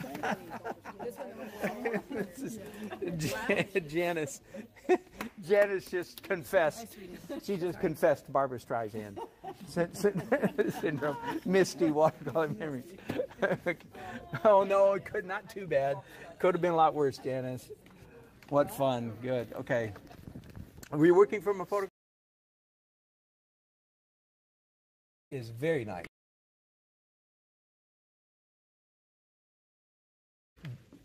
You know, that's pretty sophisticated. Lovely. Okay, a couple quick thoughts. One is, this tree is far away. It could have been much softer, much softer. And then this is, you want hard edge on some of this, but not necessarily all the way around. Does that make sense? And next time you do this, we have a little bit of the donut syndrome that because we see all the way around these, whatever they are. What are they? Yeah, if you had one geranium actually sticking out, can you picture that sticking out there? Yes. And it would just be a slightly more interesting composition. Sounds great. Really easy to do. Good job. Keep on. So, yep. All right, and then there's, yeah, sure. Let's go around the other side. On the way there, you can see. Is that yours? No. Well. Oh, we'll come back. I'm sorry. This is totally different than the boats, and I would like to have a critique of. Oh, okay. It's not done by my husband. You know what I mean? Oh, this is done by your husband? No, it's no. I'm saying he's the only critique I'm getting right now. Oh, okay. So. Gotcha. A little bit for my teacher. Okay, on the right path or something like that. Oh no, Aspen. I'm sorry, I had the title from a different one. Yeah, nice. There, that's a meaningless statement, isn't it? Yeah, I could say that. Yeah. It was from a photograph? Yes, actually, but I was there. I took the photograph. Okay, yeah, good. It's okay, I mean, copyright issues, I don't want to get into that. The advantage of working from a photograph that you took is that when you take a picture, the photograph is mostly just a jogger of your own memory. You see a lot more in that picture than everybody else sees because it takes you back to the moment you took the picture, and it reminds you of the space and the atmosphere, the feeling, the literal visual atmosphere there that we don't get from other people's.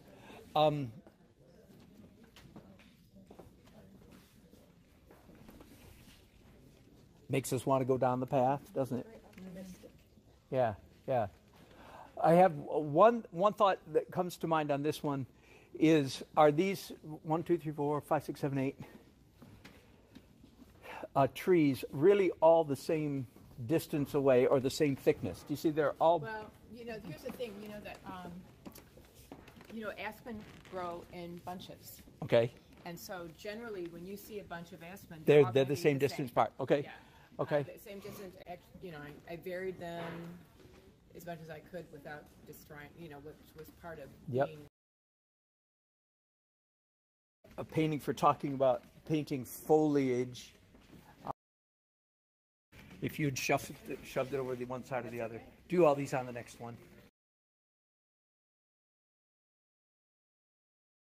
I asked him, was this unusual? And he said, this is how they grow. Yeah, and he sent me a bunch of pictures. Yeah. Yeah, there you go. What are you going to do? I should have just how much liberty? That's right. I should have just done it for art. Exactly. Thank you very much. The number one mistake that most painters make, and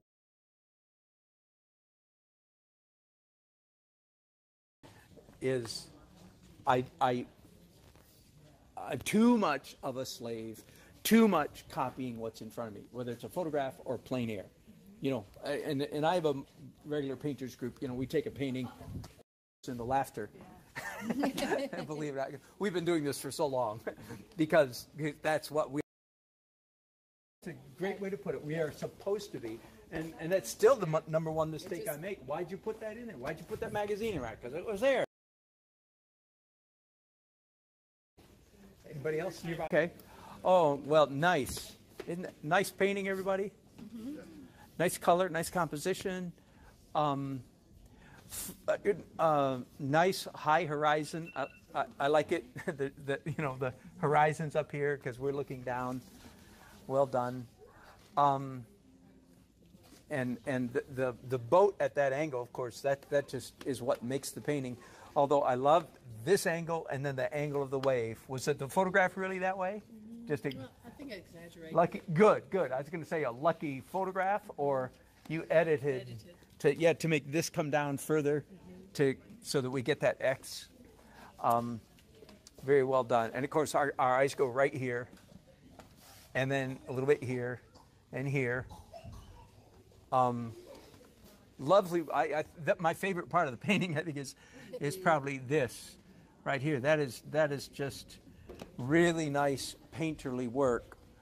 You know, I don't quite get this. This feels very confident. Yeah, I don't want to use the word authoritative. Like, watch me. I know what I'm doing. Paint, paint, paint, paint. I don't quite get the same feeling up here, and I'm not sure why. This looks more hesitant for some reason, as if you were just kind of messing around, hoping it would work. But down here, it doesn't look like you're messing around, hoping it will work. You go, no, this is how to make that look right. This a little bit befuddled, and it may just be me. This is lovely right here. That's lovely. This just, I don't know. Usually, when that happens, you know, you first of all, you go get a cup of coffee or a cup of wine or something. You get away from it for a few minutes. When you find yourself like just painting, like, I'm not sure, this isn't working, and come back with fresh eyes. Often, your photograph, often it's like, okay, it's time to dig in and look a little bit more carefully. Now, I don't know, was this in the photograph at all? Yes. Yeah, okay. Then many times the default setting is then go back to more accurate, realistic representation. And it sounds like the opposite of, but when you get a little bit, to me this looks like, not all of it, that's lovely, but most of this is kind of foggy, fuzzy, not really sure what I'm doing. And when that happens, zone in on the photograph in this case. Yeah, and copy more carefully. And then after, so, you know, even if you needed a little bit of tongue painting to copy it, and then mess it up with bold strokes of some kind. And when I go like this, usually it's because I've got a rag on my fingers, and I'm literally dragging my paint, a rag through the wet paint. But nice painting. I love this, and I love the composition. Okay, who's next? You. Okay, good. We'll come back. Okay. Be sure to yell. I want to get everybody. Where are we? Oh, that's you. Did you not win a ribbon? Yes, I did. You did. You won somewhere else. I had to. That's right. I had to go. I had to go find. Coming back, the white is still wet. Oh, this is wet? Oh, so don't touch it? Yeah, okay. Thank you for letting me know. Yeah, I had to go back to your other one, Clinton, and say, okay, which one gets the ribbon? So, good job. Okay, so this is now, first of all, lovely, and it really grabs our attention. You know, the human figure does that. Now, what's the story behind this? Were you? I was in Namibia for a month last year. We photographed the Himba for 3 days, and we were with them the full day. That's basically why I went, so I could get these images.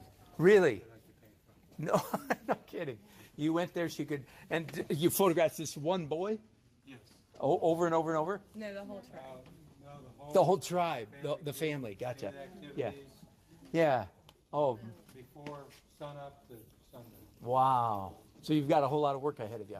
Thousands of them. Yeah. well, beautiful, and well done. Okay, I have a couple thoughts, a couple questions, and this is a good example, sort of what I said when if here it was Clinton's decision to put a figure, boom, in our face, and since that's the planet that he's proposed to us. Then you better get the figure right, and almost, and that's he got a ribbon somewhere else. But this is probably why. I this may be accurate, but it almost looks like the shadow of the head is too big compared to his head. Now, go back and look at the photograph. I might be all wet. It's conceivable, by the way, the irregularities of the stone wall behind him. It's conceivable that's realistic. If so, though, it's still, as a fresh viewer, it comes across as a balloon head shadow. He doesn't have a balloon head, but the shadow. And the other thing is I think you're going to have to come in and really get that hand right. It won't take a lot of work necessarily, but you've invited us to up this close into his hand. Having done that, then you have to follow through. Darn. But I have no doubt that you can do it, because the figure is very believable, And I just tell you, as a fresh viewer, I went, I'm not sure that hand is believable. Sense? Yes. So, good job. I'd love to see all the rest of the series. Wow. Good job. Are you an architect too? Ed's an architect. Okay, who's next? Ed, we're over this way.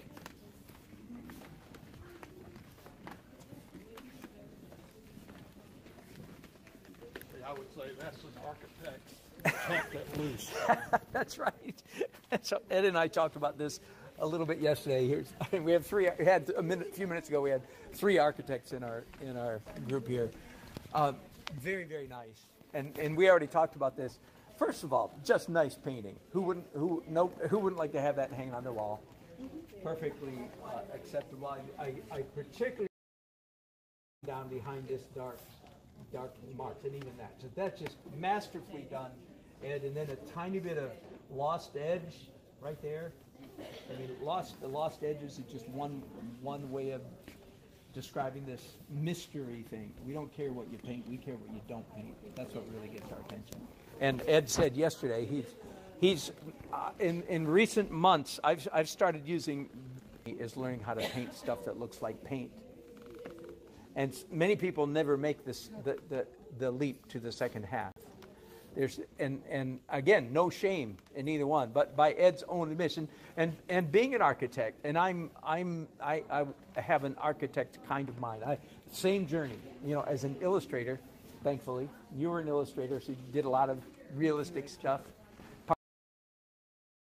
Did you really? Well, how about that? only when the client. Only when you had to. Rendering. Okay, got it. Right. Anyway, so lovely. And Ed and I talked about this part right here. If that was just a little bit softer, can you take that, visualize that gone, and the painting gets just a little bit stronger, perhaps a little bit too much energy right there, that hard edge and contrast. Easy fix. He just mixes up some of this pale aqua blue stuff and fuzz it real gently, not violently, just a little bit over there, and call it good enough. Now, Ed, I've talked, and I love this rhythm. A rhythm is an intentional repetition, repeated pattern, and I like it. I like the fact that it's over, it's real subtle, just over the crest of the dune. This is an example of a place where you might play around with rendering that repeated pattern different ways. So, for instance, this is a good. So, one of the different ways. First of all, the way he's done it here is he's got dark paint on his brush, and he's painting dark on light. Okay, that's good enough for about 6 of those, maybe in a row. But paint and draw a stroke, a 1/4 inch wide, horizontal stroke. Do you see where this is going? And then you mix up the light color, and you carve into the light color. So now he's painting the light between the dark. You see, so then you get a different feel. Then you pick up a palette knife, and you just do a couple of them with a palette knife, and then do you see what I mean? Yeah. You just play around with different approaches, different techniques for any repeated pattern. But do that in your next one. This is lovely. Anybody else here? Anybody else got an artwork that I've missed?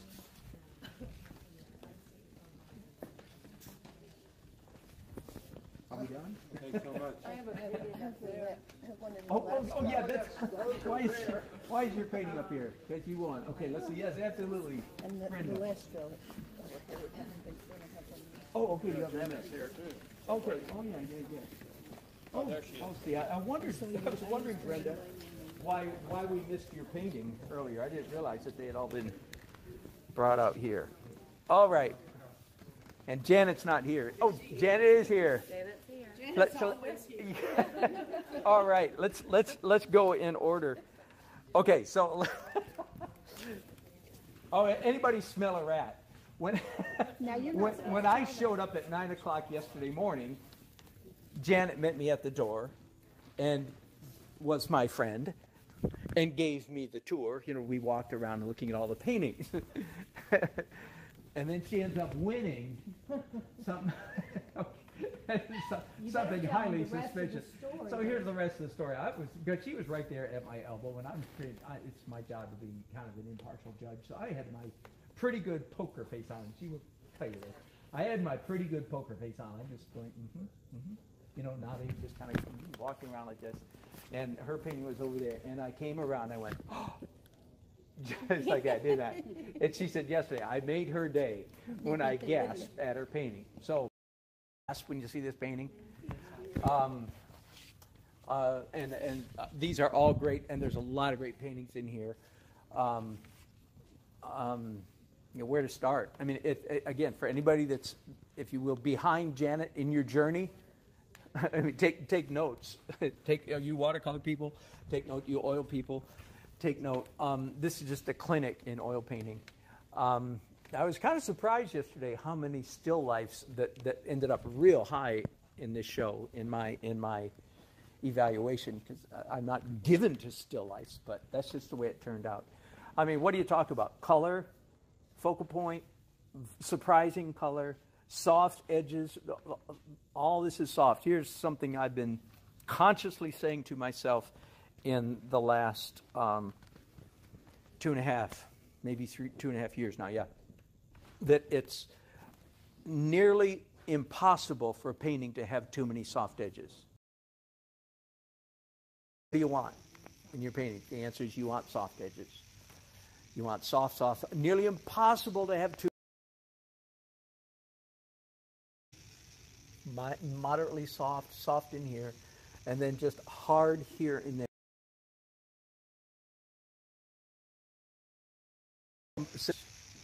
And beyond all that, I don't know. There's just something about it, right?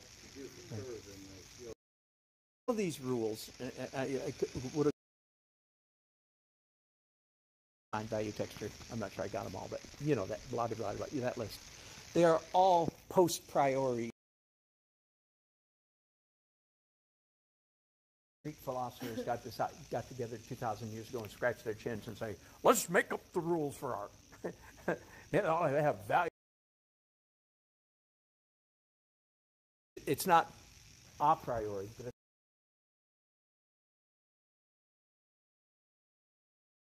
scratching and scribbling and coloring and doing whatever, cave painting, whatever they're doing, No doubt Bubba did a cave painting and nobody liked it.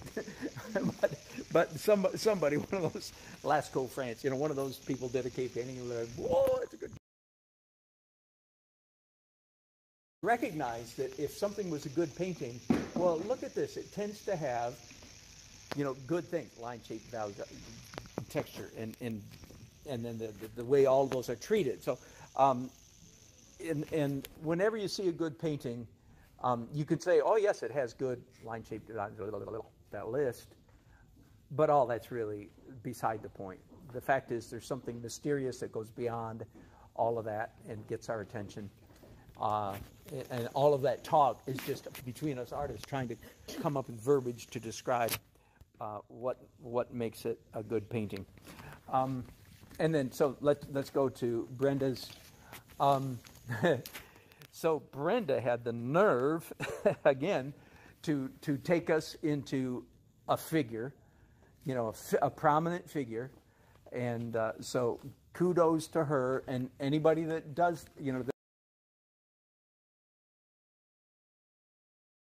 we know Brenda, so she got it right. No surprise there. This is one of those paintings that the subjective picture element of it is so powerful that it's sort of, as artists, it dares you, it defies you to pay attention to the paint, even though I contend all the time that it's really about the paint. And Brenda's a good painter, so I know she understands this. But she's painted such a compelling, I like to mispronounce the word, picture. She's painted such a good picture that we almost forget about the paint, which is brilliant, just brilliant. But at the same time, when we put our painter brain, our painter hat back on, and we begin looking, and we see all this confident, loose. There's a word, I keep forgetting it. Sprezzatura, an Italian word. Sprezzatura is a word that describes, the artists have adopted it. It's a word that describes the behavior that courtiers, people around the king, all the people that hung around in the palace with the king, it described the style of their behavior. They were supposed to act like, if they were in the presence of the king, they were supposed to act like, oh, it is nothing. It is nothing. Life is wonderful. Everything I do so easily. So if the baker came in, with a 17-foot tall loaf of bread, with a 6-foot tall loaf of bread that was burning and had birds flying in it, and I'm trying to, just ridiculous. The baker's supposed to go, it is nothing. It is nothing. That's sprezzatura, okay? If a man comes in and juggles 5 or 6, knives and flaming torches, and everybody thinks, oh, that's nothing. But he was supposed to say, oh, no, it's nothing, nothing. And that's actually, so artists have adopted that phrase, because that actually is one way to describe the way we're supposed to paint. We're supposed to make it look as if, oh, it was nothing. Oh, look. And because that is good painting. Oh, look. And Brenda's painting is just full of that. Oh, it's nothing. Paint a boot. Of course, you just go like that. Do you see what I mean? And yet, those of us who try it, we go, oh, it's nothing at all, right? It's a very careful, very studied, practice is what does it. So it's a good painting and very compelling subject matter that just messes with us both ways. Good job. Thank you. And this, and Janice, she's not here, I presume. She could have won 2 awards too, but I was only supposed to give 1 award apiece. But I late in the process, I began making sure, looking at people's names to make sure I didn't. But she has another one here somewhere. It's a warm color, and it's also a very good watercolor. And this is just, I think, brilliant watercolor painting. It has everything. It has the looseness, the washiness, all the things that make watercolor so beautiful. This natural, flowing stuff. Negative painting. By the way, the same thing applies for us oil and acrylic painters as watercolor. It's all about often negative painting, because if you're painting a light object, right, you don't paint the light object, right? That's the paper, so you're painting around it. And this is just brilliant. You come in here and look at painting around all these stems. Well, it turns out, as acrylics and oil people, that a good rule of thumb, by the way, is, let me move my camera so they're seeing what I'm pointing at here.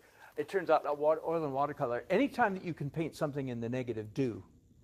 Again, it has to do with that. Our eye enjoys being fooled by what's on top of what. Sky holes or bird holes. Sky holes are a good example of that. Of why we put light blue paint on top of the foliage or on top of the tree, and we're mildly confused about what's on top of what. And that confusion is actually experienced as aesthetic pleasure. But this is just a clinic, and Janice's other work here is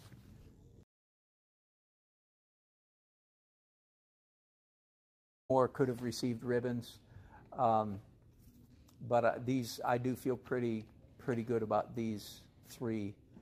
So kudos to those of you who got a prize. Good. Is there anybody else whose painting I missed? Yep, a couple. Okay, good. Let's go do it. Janet also was the poster painting. For this, for the show? Was she really? Oh, It's this one right here. oh okay, we're here. Oh, good. Oh, good? Yeah, because I painted this, and I painted too. And you are Sabina? Sabina. Yeah. Good to meet you. Thank you. And she's an amazing photographer. She does my Really? reference photos. Oh, fun. Excellent, excellent. Nighttime scenes are, have you done many? Oh. So this is a challenge, big time. And I've morphed into watercolor with the medical and scientific illustration. Yeah. And that was a challenge, but now coming back to seascapes and landscapes. Good for you. So, yeah. Good for you. Well, it looks like fun. I like the glow around the moon. Good job. You could have put some of that same glow around the reflection of the moon, actually. Think about it. That's not necessarily the place to start, but just mention it. I think it's lovely. Don't do anything to this one necessarily, but yes, where the moon is closest to the clouds, I don't mean that in literal sense, but visually where it's close, it could have been the lightest clouds could have been here, and they could get darker as they go this way. See, if this edge got softer and softer the closer it got to the edge of the painting, then our eyes would more naturally come back to the center of the painting. And the same thing is true here. There's hard white edges right here, and it's almost as hard and white right there. Whereas this could go completely, really, really, really fuzzy. Does that make sense? The other thing that just generally about nighttime scenes, this is a rule of thumb, so hardly even not just applying to yours, but nighttime scenes, you can put all kinds of color in that nighttime sky besides dark blue. You can do a broken color. It can be dark maroon, dark violet, dark green. Don't get stuck in thinking that a nighttime sky should just be. Yes, literally, your photograph says it's dark blue, but that's there we go again. We need to be better editors, and if you play around, the surprise is this one. This one's fine. Good. Anybody else? Yeah, one around here.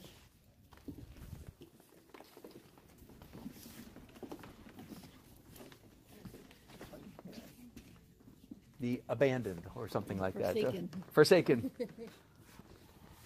Oh, what fun.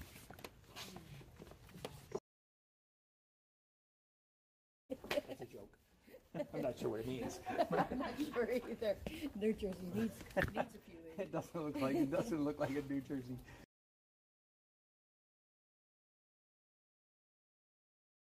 Planning ahead to have more real intense light down here would have been fun. You know, that sparkle, which anybody do watercolor? Yeah, It's got. That's right. Yes, we've done. Are you familiar with Mr. Clean Magic Eraser? Yes. Yeah. It took me a while to figure out how they work. They actually do. It's a sponge. Have you used one? I use it all the time. Do you?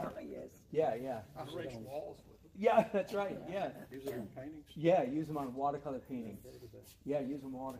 Now, and they actually do. It's like a sponge, but you have to treat it like an eraser. It's like you rub it, and it crumbles off like an eraser. But you can take any part of a watercolor painting and go all the way to white paper with it. Now, I do kind of wonder in 100 right? years what's that's going to do. No, damp. Yeah, definitely damp. Where do you buy those? Food Lion. Pardon me? Food Lions. Really? Yeah. It's close to Magic. Yeah. Yeah, so just more intense light there. So the reason and you can also mask off. Take some high quality masking tape, not the cheap stuff, but the blue green frog tape. And for instance, like if you mask off the top of this stair, so you put masking tape on 3 sides, and then take a damp magic eraser and rub. You know, tongue erasing. you can get that all the way back to white. So it's a really good cheat in watercolor painting. And this is a very moody, very moody. I don't know if you want to go into this anymore. Now, I will say, I'm not sure what this line here does. It seems like, a look at the photograph, it does go that way, but this line and this line don't seem to be vanishing at the right place. Take a look at that if you want, but otherwise just do it on the next one. Call this one done. Right? Depends how much energy you have still left in it. Are there any more? Okay, thank you. There's one more. Okay. He's not here. Well, there's several more, but Okay, that we didn't talk about yet? there's an award winner that's not here, but she asked if you would. Oh, mind giving- absolutely. Yes. Okay, so this is, Kyra, is that what she says her name? Yeah, it's kind of. Go right past it. And then when you begin looking at it, it's like, oh my goodness. The longer I looked at it, there's some stenciling going on. I mean, there's a lot of really fun playing. Stenciling, scratching, and varied color. I mean, so the planet that Kyra has taken us to is a very subtle, it's a very subtle painting. She's not screaming at us, it's a whisper. Then when you do, you see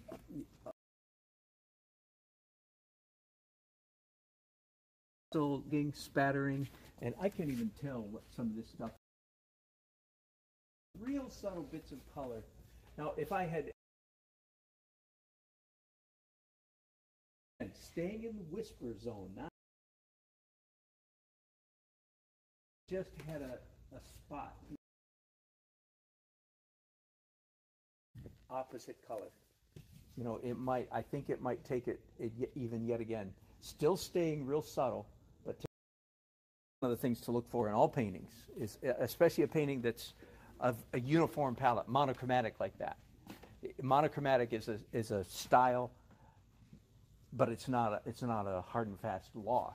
Like, that doesn't mean you can't put a cranberry red. Good job, Kyra. Okay, any others? That's. And we've already talked about yours. Where are you? No. Oh, yeah, that's right. I talked about. Chris. No. Let's be clear. It's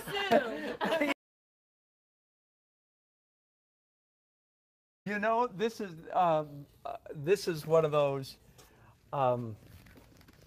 Take a note. Any of you who enter like shows or competitions like this one, again, if you really want to stand out in a painting show, do something in black and white. Ed did a black and white boy's face, and there's a pencil drawing somewhere else of a cabin around here. Yeah, but that's all I can think of.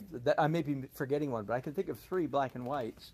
And this one, matter, it's cute in that it's a very safe nude, which we wouldn't allow any other kind in this show. That's right. Which is fine with me. But it doesn't this stand out. And by the way, and I haven't talked anything about presentation, and the great majority of paintings in the show are presented just fine. They're very, very few.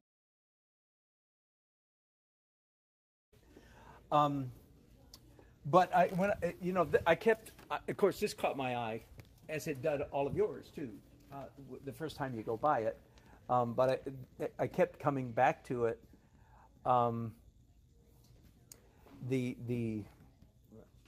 It's almost a what's the word? The humor, not humor, but no, funny art, whimsical. It's almost a whimsical line, almost a whimsical line. She took this. It looks like somebody who really knows what they're doing with an expressive line. So, because you haven't been doing this a long time, you said. What? 4 years. Yeah. So, way to go. I mean, what makes it look like you know what you're doing is confidence, boldness, fluidity, smoothness, variety of width. I mean, it looks like it was done,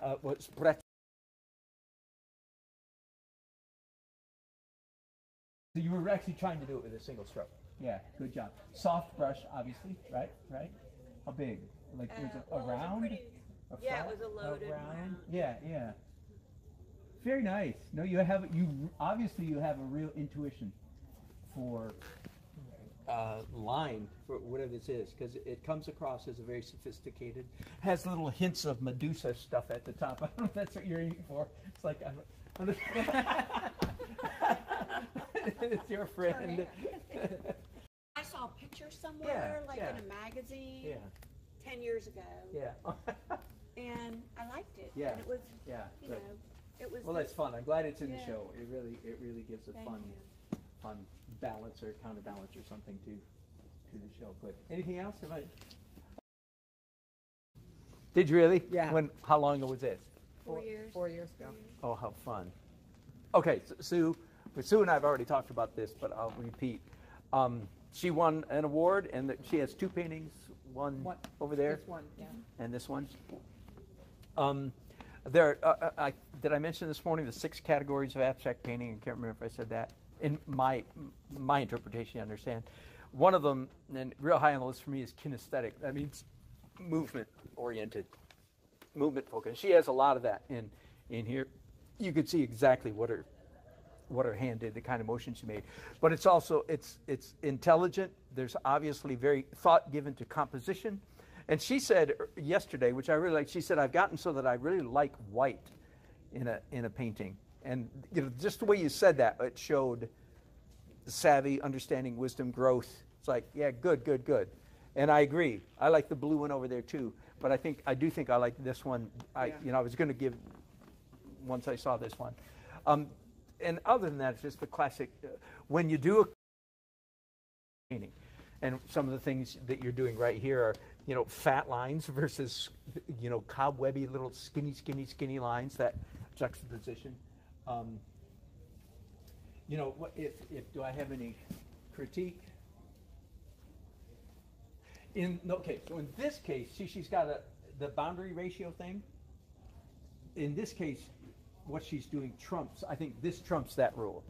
That is, no, this is a border. This is something different, and it wouldn't necessarily work if one part of this went out. There's a difference. This is not a donut. This doesn't read like that. This reads like, no, you intentionally. And I think it's quite nice. She did a similar thing where the black comes in from the top, so it goes into the middle. Say that again. She did a similar thing by breaking the border at the top and bringing it down into the band. Did she? No, here. Where the black goes into the middle. Oh, there. I see. Gotcha. Yeah, exactly. You're right. So visually, that does.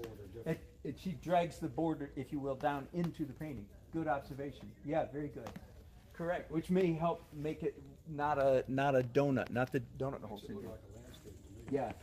Or 2 people talking. What's it called? Something like that? Imperfect reflection. I don't know what, I don't have a critique. How could you improve it? Just do more of them. Just keep going. Thanks. Now, I will say, I brought one of my abstracts just for fun. I don't know if you want to. Right, it does. In fact, well, and okay, I'll talk about abstracts for a minute. There are 6 categories of abstract painting: kinesthetic focused, composition focused. Kinesthetic means movement. Composition, you know what that means. Process focused. That is, in advance what you're going to do. I'm going to do A, B, C, D, E, F, G in that order. As you go. That's not process. That's confused abstract painting. So, kinesthetic, composition, process, product, or stuff. Like I'm really experimenting. I did one of cement, concrete, and hot glue. It was all about playing stuff. It's really the large motions that I made. Oh, just for what it's worth, it's also compositional Edgar Payne, P-A-Y-N-E, is the father of California School of Plein Air Painting. 1950s California plein air painter. Kind of the father of California plein air. It's not a print. I don't have it. But you can find a lot of it online. He says that every great composition ever invented by they all boil down to these 12 or 13. I've got his book. I didn't pay $300 for it. Well, can I buy yours for 10? No. 20? No. 50? It's like a Bible of painting. It is. It is. Sounds like Edgar Whitney. Maybe they were similar. Maybe. So he has these, and you can Google this. You just Google Edgar Payne's design stems. And I've worked with them for years and years and years, and I have my own page. In fact, you can find it on my YouTube. One of his compositions is called 3 Spot. So now can you see? There it is. 1, 2, 3. There is almost some question. I call this a non-objective painting. That it's not a picture of anything, but it's. I'm almost hedging because it's so much a picture of light, isn't it? So, I mean, it's such an atmospheric effect. So, am I cheating? Maybe. I don't know. Wood and glass in places. Pardon? Looks like wood and glass. Yeah. Anyway, so just for what it's worth. Now, I thought I would have over here. Oh, here, maybe I was talking earlier about light glow. There's a light glow.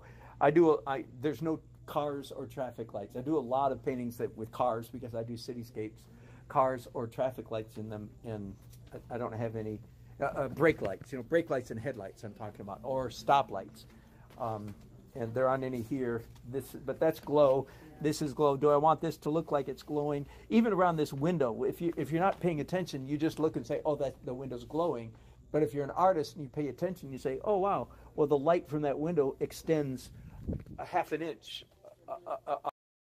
It's glowing. Same thing here. Like I want it to look like the sun is really hitting the front of this boat. So look at how much, I drag my brush through the wet paint and so on and so forth. If you want something to look like it's glowing, isn't that cute? That just really turned out nice. 3 of these are from Ocracoke, actually. 1, 2, 3. This is me playing around with Mike Rooney's